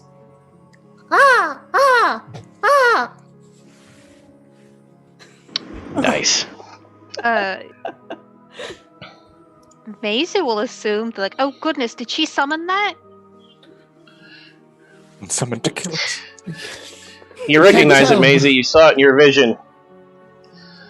You saw this in your vision, and it feels like Ethan. It is a bird of death. Wait, no. Bad omen. No. Ethan? Is that you? The bird pecks on the window. Obviously a bird. No glass. You're sticking your head through the bars. Through the bars? It's a barred window. Maisie, that is no American. That is no cowboy. So the bird So you could nod your head or do whatever you want, yeah. Sticking the feet. It's like a high up window in a room, like a prison window. Yeah. Sticking the feet through the bars, sticks the head through the bars, and you see the bird stick its tongue out at Arthur. It's just this tiny little pointy tongue, and it just goes. You insult me, bird.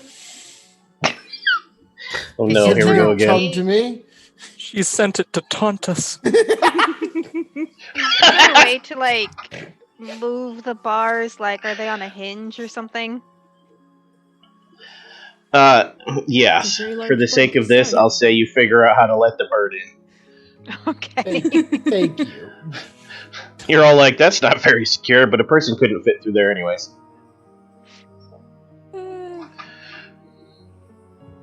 So we have this bird, But, now what? you know what could fit through there? A bat. Oh. So yes, the raven lands on the floor, and do you return to Ethan form? I take the chance to peck at Joffrey's shoe. And then you hear this croaking laugh come from this giant black bird. And then you hear the most disgusting crunching and squelching sounds as the body starts to bubble, and you can see the feathers ripple, and the bird grows larger, and then... And then a naked Ethan. No, I'm kidding. You have your clothes. I'm not that mean. Oh my god. Fascinating. Yeah, the She feathers... sent It's Ethan. And before any of you have time to react to Ethan turning into Ethan from a bird, you hear a petite lady voice groan, and a cough, and I had the strangest dream. I thought the cowboy was a bird. Who are all of you? My name is Dr. Lyle. Before we begin this... Oh, are you going to be my new doctor? Yes. I like that. I really enjoy my tinctures. Could you get me more? While this happens, Maisie goes up to Ethan and will just sort of quietly catch him up on what's going on. Okay. Yeah. Yes. Very quickly before we dive into Lyle and Joffrey's scene, I do want to look to Maisie and Ethan. My God, you're here. There seems to be a disturbance in the West Wing. Maisie, Ethan, shall we divert our attention there? Actually, you stop and listen. Lady? It's very quiet now. And you make the connection that the girl was doing it.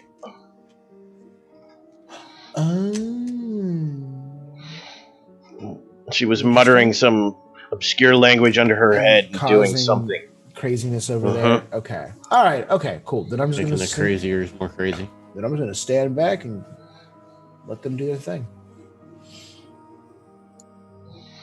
And it does also occur to you, based on what Dr. Lyle just said, or Dwayne just said, that it's not just that she can somehow control people that are here with mental issues. She's controlling the violent people. She's able to enhance the violence in already violent patients.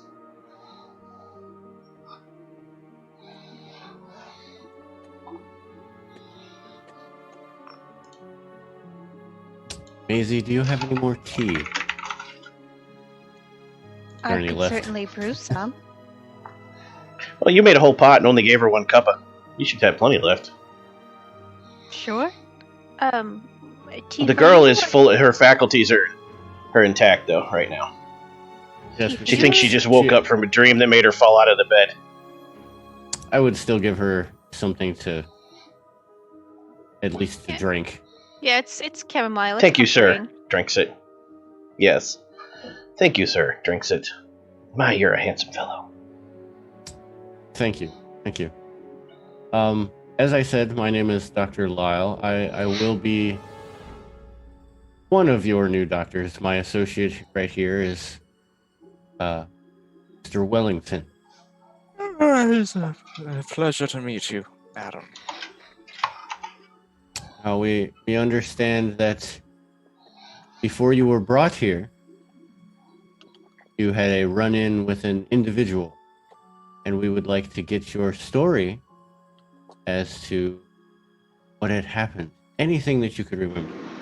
Now, I understand that thinking back on these memories may be difficult and scary, but understand that we are here for you, and if there's anything that you are afraid of or feel uncomfortable in saying, gather yourself and we can move on to something else. I apologize, Dwayne. I was not laughing at you. The Scully gif. She sits up, puts herself back in her bed. Tries to primp herself up a little bit. Clearly, she likes you.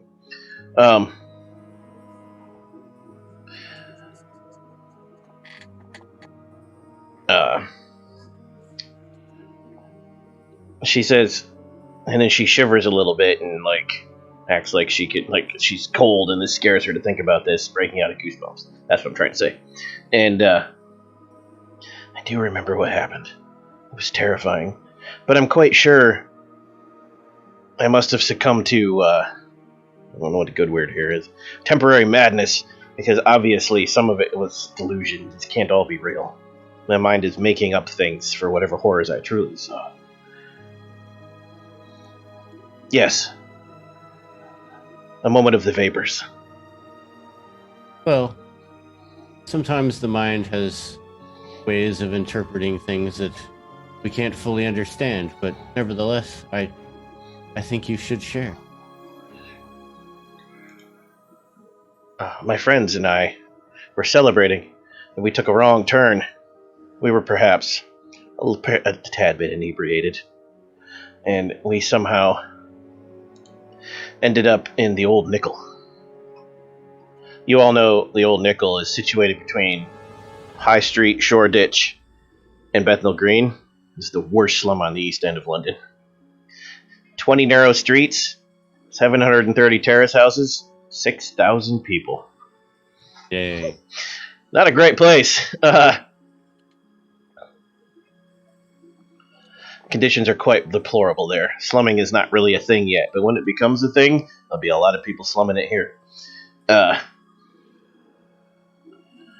don't know which street it was, but I do remember it had a very strange silver-painted building. None of the other buildings are silver, and it seemed to be in less of a state of disrepute than the buildings around it. Mm-hmm. Seemed less like a row house and more like, I don't know, Almost like a campus building.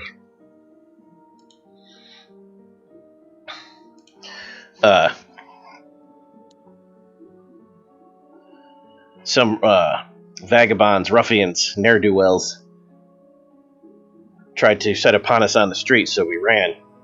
Some of us got separated. Myself and 3 of my friends ended up getting lost. And we took shelter in the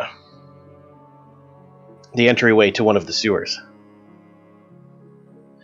We heard strange noises inside, and one of my gentleman friends insisted we must investigate because it sounded like someone in distress. Which immediately seems odd to you. They were running from ruffians, but they're going to go looking for someone in distress in a dark sewer tunnel? You feel like if there was sorcery involved, there are magics. This is where it began. Once we got inside, I can't even begin to explain what I saw. It was like they had their own little town under there, their own little city under the city. But it was so macabre and dark. And definitely not Christian crosses herself. Not something that the light of day could definitely permit to exist. At first we thought it was just covered in statues because there were men and women down there, flanked by statues, but then the statues moved. Have you ever been to a Gothic church?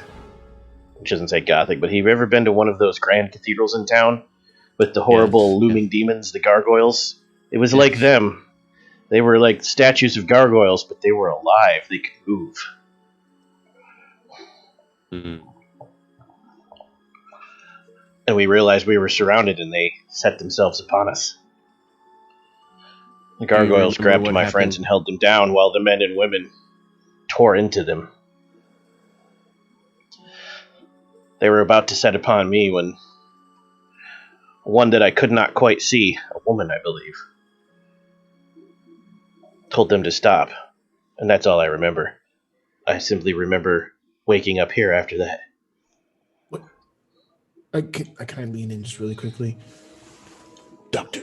Like, loud enough for her to hear, but like, Doctor, ask her about her hair. What color was her hair? I'm getting to that, Sir Arthur. What color was her hair, Doctor? Yes, child. You remember the color of the hair of the woman? Red like strawberries. Ah! Are you happy? Now, if it would be all right, I would like to give you a small examination. Nothing. Blushes. Obtrusive. Yes, doctor. And I will just give the cursory, face, front of the neck. Then I will ask, for her to turn her head, to the left, and I'll see if there's anything on the side, to the right, see if there's anything on the right. Can I help you out here? Since I didn't help you out in the car. I'm going to do a quick and dirty life thing during the examination. Oh, you have 3 dots in life or 4? Because I think I gave you 4. 4 in life. Yeah. All the life. You got the stack. Yeah. So, what is your personalized instrument you use to do magical life spells, by the way?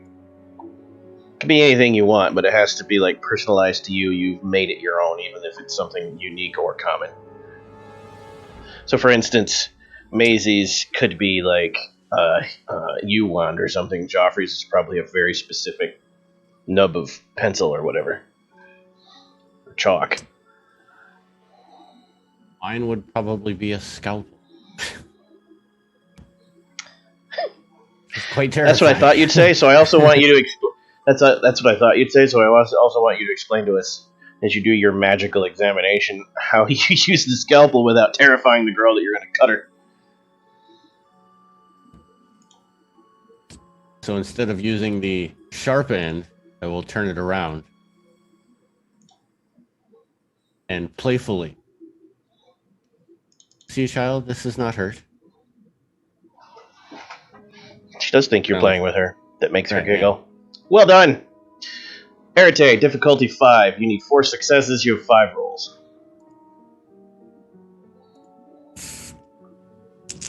I'm gonna roll some clicky clacks too. It's hard to change difficulty. You say Super difficulty fun. 5? Yep. That's 1.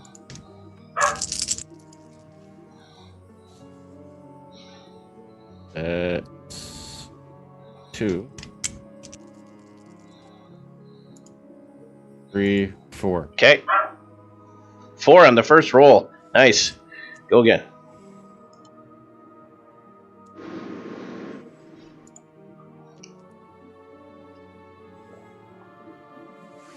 Roll again. 5, 6. You exceeded by 1. Well done. Okay. You do it quickly, too. It only takes a few seconds. Like a minute. You're able to determine there was a wound on the neck recently. But it's been healed, and you're like, wait, what's that? And using your pseudo-science words, but clearly only magic would tell you this, it was licked clean and it healed.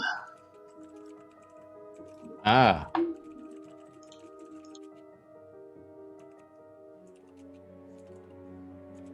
That's not hygienic. Not at all.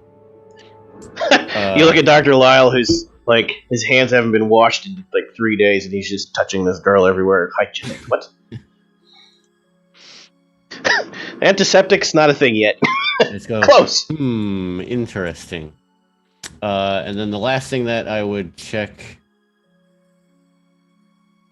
after I, I'll turn around to the group and share. Seems that a wound may have been, a wound was present, but it is not now. Seems as if our slate has been wiped clean, one would say. The act of licking healed the wound. Right, but it wasn't her. Correct. Unless she's like, have a super long tongue. The last thing I would check would be her teeth. You have life 4. Not only was, and not herself obviously, that licked her own neck, the tongue was dead. It was unliving tongue. Putrefaction. I'm sorry. Teeth are normal. They're actually Yeah, pretty well cared for the time, but they're normal. Okay. Do you share this with the rest of us about like the licking? Yes. But I turned my head away from you when I mentioned licking. Be a proper gentleman. I'm sorry. Are you telling me that these Homus Nocturnus have the ability to heal the wounds they inflict by licking? It does seem that way, and as a predator would, it seems a very uncanny way of keeping their attacks secret. And their food supply constant. Just Maze is full of like barely restrained rage. Like they can fix it by licking. Why didn't they fix Lucy?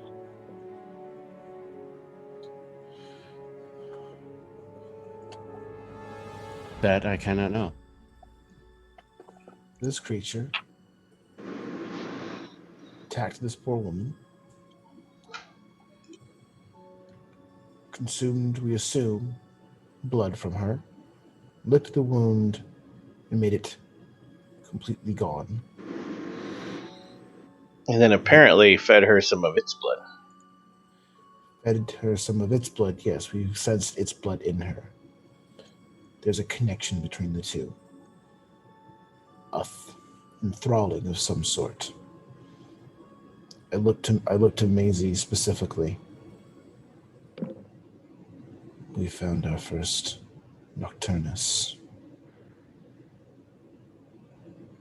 She stands right there. This woman. This woman is definitely alive, Dr. Lyle. She's a victim, Yeah, Miss yeah. Lucy. We have to save her. This woman is merely enthralled. She is not a creature of the night, or however you're putting it. There's something there. There's a connection. You can see it. She went for your neck. It was Joffrey, right? Joffrey, yeah. Mr. Joffrey. She went for your neck. She's already mimicking the behaviors. She's becoming one of them. Yeah, begging your pardon. It's kind of like one of my transformations. Maybe she's halfway through. I suppose, Ethan, I did not know that you were a shapeshifter, but perhaps you might have insight onto what her ultimate fate might be. Is this a process that we can interrupt? Out of character, Tyler, would Ethan have run into vampires in America when he was there? You'd have seen some really strange things out west, but not necessarily that. You would have seen similar things that you could easily misconstrue, especially since no one in this group knows the truth of vampires. Valid. So, you have seen things that can bite you and make you transform, but it's not like you. You're born that way, and so are others of your ilk that are different animals, different fauna. But typically, when it's something that bites and transforms you, you and your people would consider that a curse. Miss Maisie, You've heard tales of things like Wendigo and, skinwalkers Miss in the Old West. I don't rightly know that something like that can be stopped, though. I would say that however it's happening, if that could be prevented, there might be a chance. I agree. Sophie, can I examine you? I remember, Dr. Lyle, when we went over the lost legends of this evil wizard from your order's old days. You do know a ritual that's difficult and arduous, but possible to remove this, I don't know, bonding of blood? The evil That's blood. silly. Call it something else. We could call it the Latin word for chains, which is vinculum. That's a fancy word. Blood. The blood vinculum.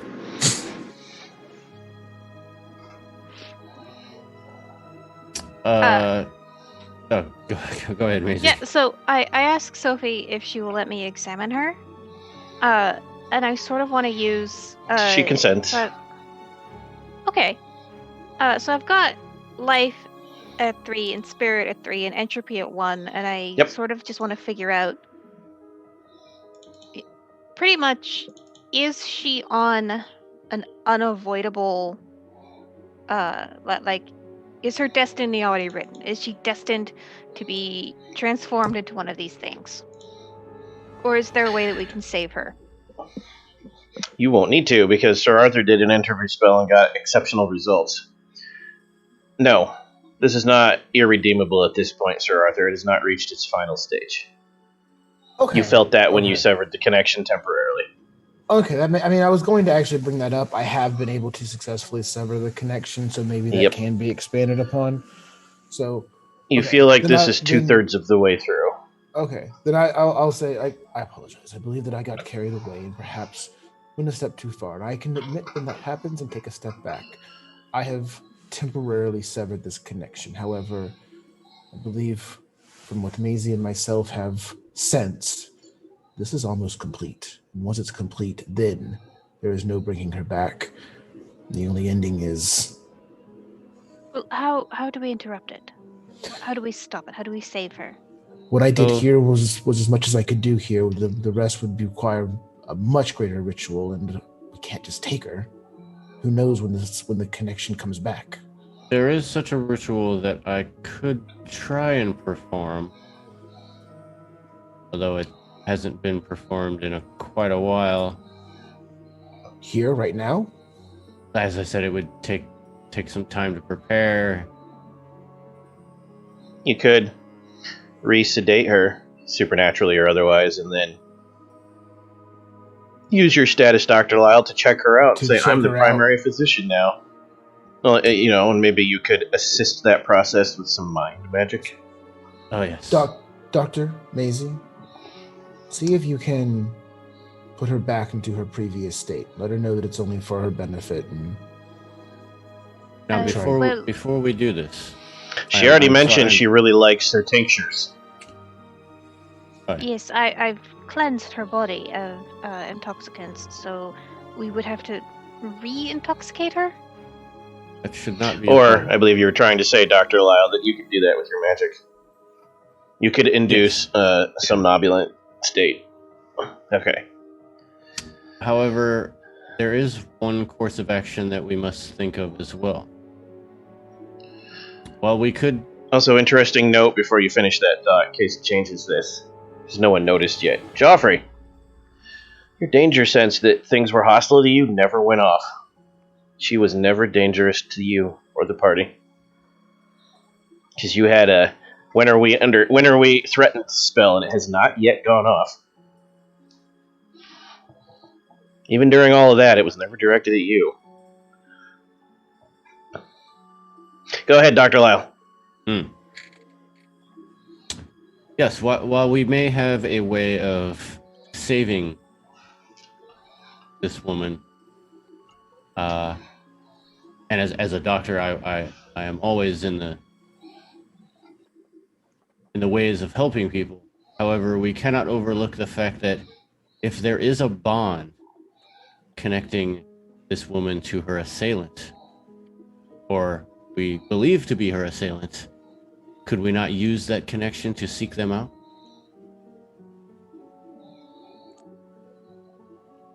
Mechanically, genius. If anyone has correspondence 3, yes.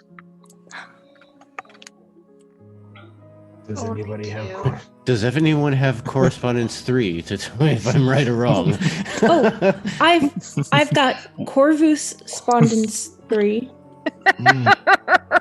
Tell us about your cool Corax powers, Ethan. Oh, that was more of a... That was more you might have one that's useful. I don't remember what I gave you. So Joffrey's got 2. Arthur has 2, yes. Yeah. No one has 3. Actually, let me double check and see if the guy you left at home to protect the homestead has it. See if Murdoch has it. Hold on. Yeah, most of my stuff is fighty bits. Yeah, what's Murdoch doing? Murdoch. Murdoch does have correspondence 3. Son of a Murdoch. Oh, Murdoch, you Australian bastard. So that even more accentuates the fact that you need to get her back to your house to do any good here. Okay, so first let's deal with somnambulating her. This should actually be really easy, but you could botch, so I'm still going to make you roll it. Could hit her in the head with a cane.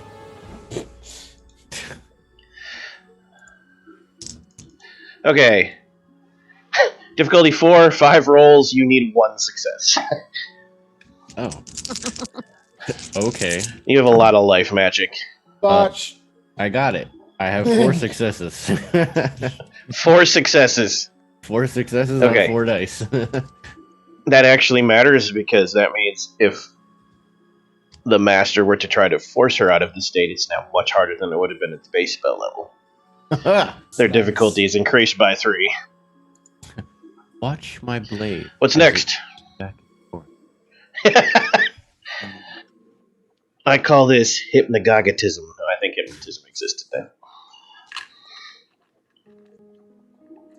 Hypnagogism. All right. So, what about checking her out? You want to try that with skills? Or you can try to magic it.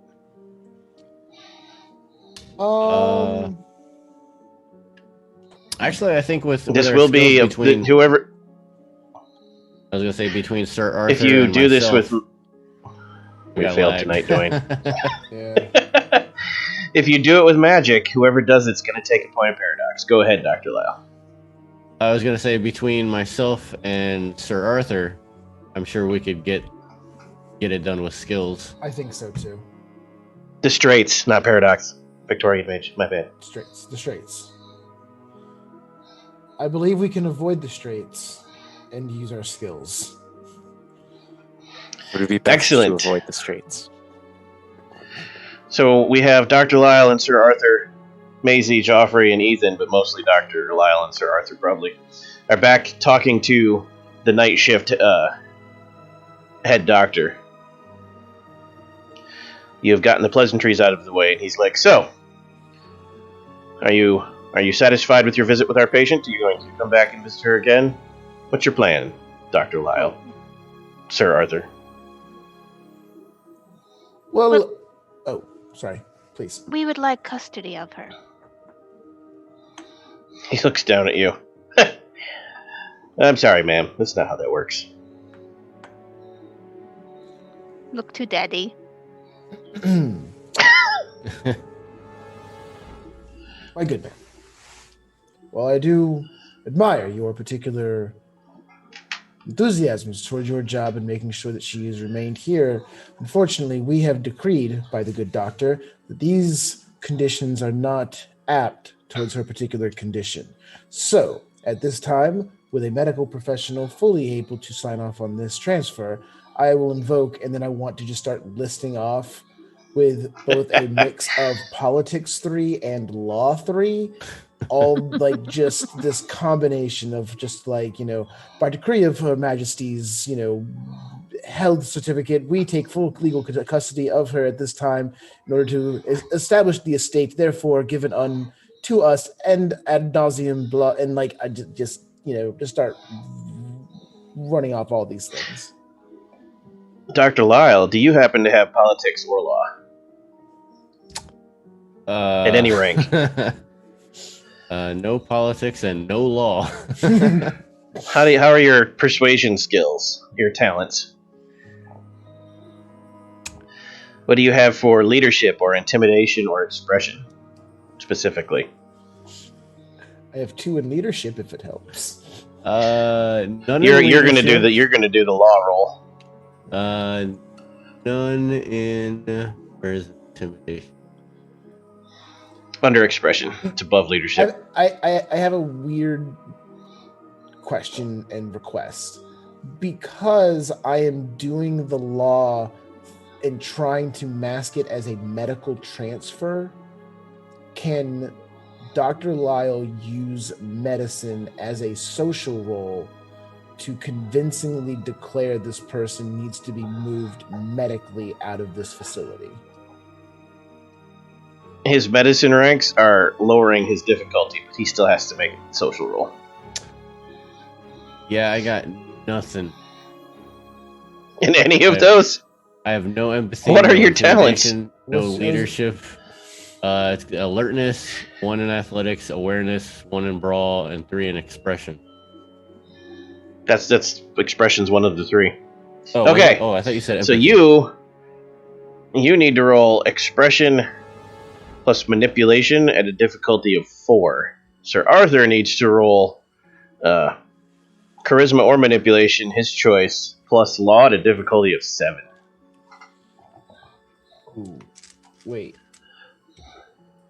Manipulation and... Lyle's is much easier because of the medicine. Yeah. Got it. Yep, manipulation or charisma plus law. If it doesn't work, Maisie's got a plan. Oh. I Oh, no. like that face at all. That is a botch. Doctor, That are you is- okay? Dr. Lyle has a stroke. You asked, we were outside the office practicing this. I'm like, okay, I got this. I know what I'm gonna say. walking, and I just go, oh! We're walking from the cell to the front desk, going back. Okay, no, I'm gonna say this. Can Macy swoop in with a save? Please. Just goes, yes, I am Dr. Man. Sir Arthur. Hold on. We'll see. We'll see. Sir Arthur, roll at difficulty 8 now. Dr. No, Good. I don't want Dr. to. Take Girl.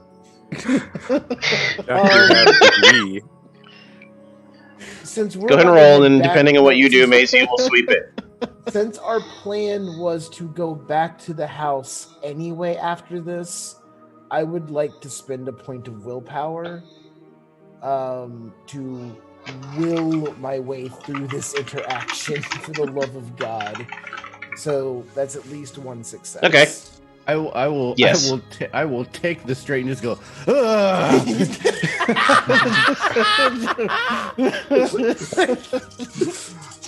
Difficulty 8, you bastard. Oh, fuck. Okay, so that one cancels out that 9, but I still got a 10 and a 9, a 2 and a 4. So it's 2 Oh, re-roll the 10. What's 3 another because of 7? willpower. Re-roll the 10. It's a 7, so it doesn't. So 3. So 3 successes. 3 is complete. So despite Dr. Lyle saying, yeah, we want to get her addicted to more opium. I mean, we want to cure her opium addiction because we need to find out if she's a vampire. I mean, you overtalk him? And Maisie does not need Doctor, to I swoop in believe and you save mean you. to But what say- was your idea, Maisie? Oh, to convince him that she's suffering from hysteria? And it's a woman thing. You wouldn't understand, but I can take care of her and free your valuable time I up see. for other patients. Let's cure the female hysteria, of course. He points. He points to the.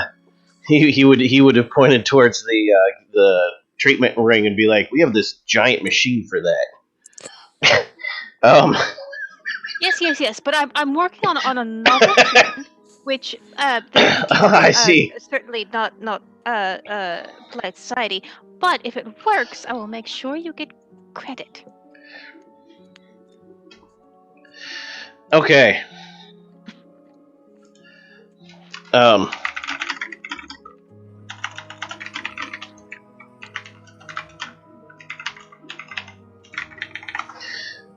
They actually allow you to check Sophie out. And you return to the train. Which is where we'll pause until next week. With the sedated Sophie.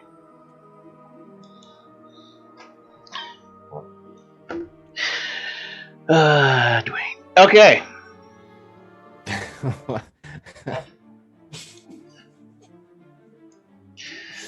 Like Zach says, it's always possible to fail badly on the easy rolls. Oh my god. Oh. Viewers, thank you for experiencing Chapter 2 of our Victorian Mage story, Skilamalink, with us. We will return with Chapter 3 next Tuesday at 9 p.m. right here. If you enjoyed this show, we are Vorpal Tales, and we play terrifying tales and awesome adventures on Twitch every day of the week. Specific to Mage the Ascension, join us every Sunday on our channel at 9 p.m. Eastern, or watch the videos on demand to experience our Mage the Ascension Cult Divinity Lost crossover chronicle, White Walls. You can find us at twitch.tv/VorpalTales.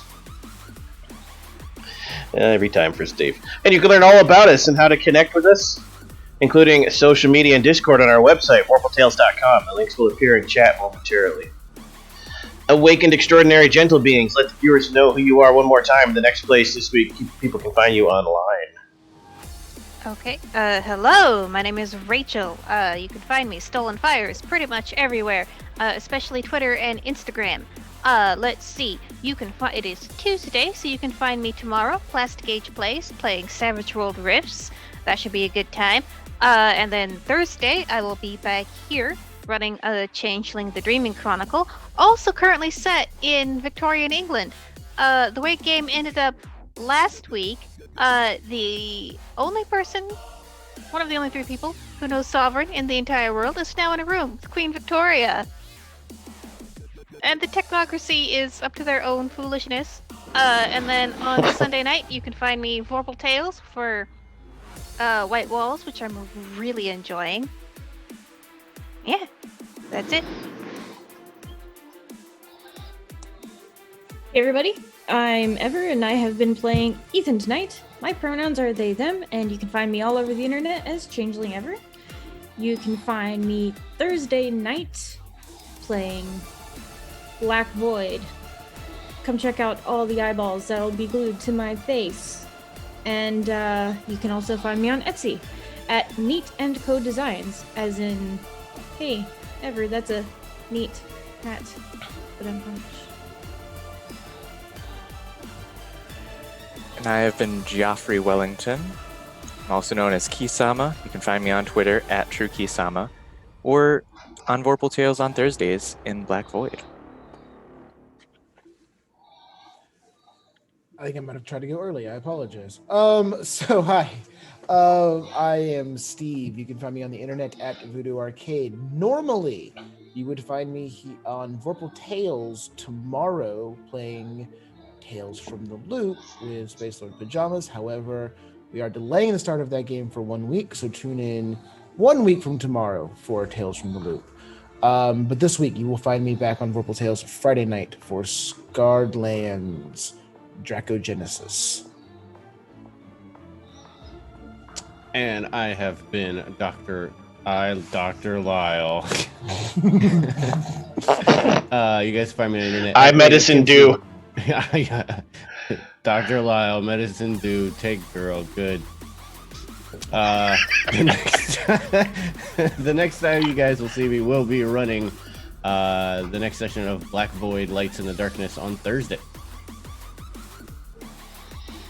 Excellent. And don't forget, this game is an Indiegogo. It is, as usual, blasting its way through stretch goals. Last time I checked, we were right at or had passed the digital wallpaper.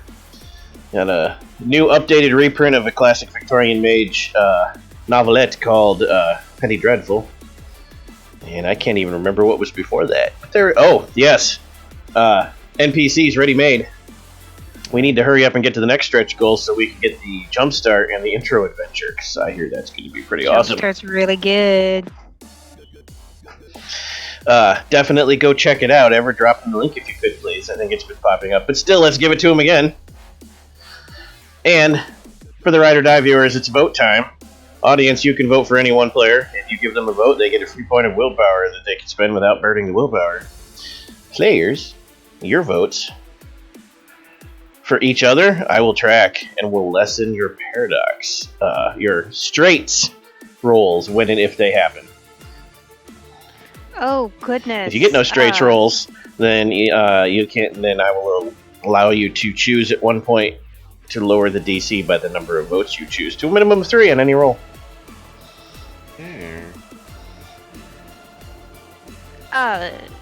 Rachel, go. Yes. I'm gonna vote for Key because I really like your accent and I really like just all the small details that you managed to put into your roleplay. It's really good. Thank you. Oh man, I don't know who to give this to. I only got to the second half.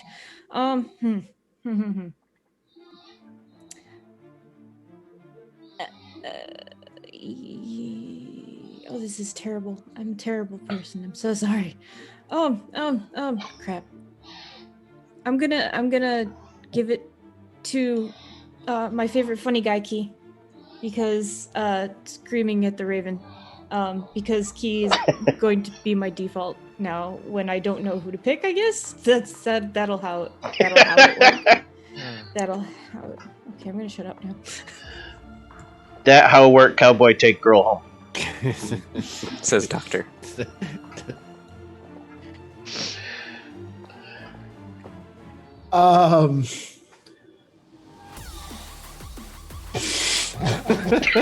Okay? That drop gets Steve every time. No, I'm not okay. So in the Twitch chat, Cow says boom, who has been a very enthusiastic watcher, would like to give everybody a Yes, vote. thank you, Cow says boom. Thank you. Yes, Cow says boom. You have been amazing. If Cow tonight. says Thank boom you. is the only person who votes in chat, you can all keep the vote. Okay. So I am going to vote for Dwayne tonight for many reasons, but to keep this nice and short and move on, definitely for that super botch at the end and turning that scene from mundane to amazing. So thank you. It's not my turn yet. I will be giving my vote to our resident crow for terrorizing me. Thank you for that. It was my pleasure. No, the pleasure was mine. Thank you. And thank you, Steve, for voting. I didn't get to say that.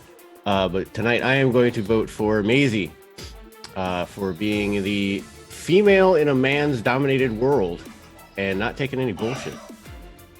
I mean, Yeah, I work in and refraining from nut punches so far. So far. So far. Thank you. I appreciate it. And your key. Once again, audience. Yes. Once again, audience, we'd like to thank you all for sharing this story with us, but until we return next week, you're going to need to be bricky and avoid the morbs. We promise our Giggle Mugs will be back next Tuesday. Until then, good evening to all.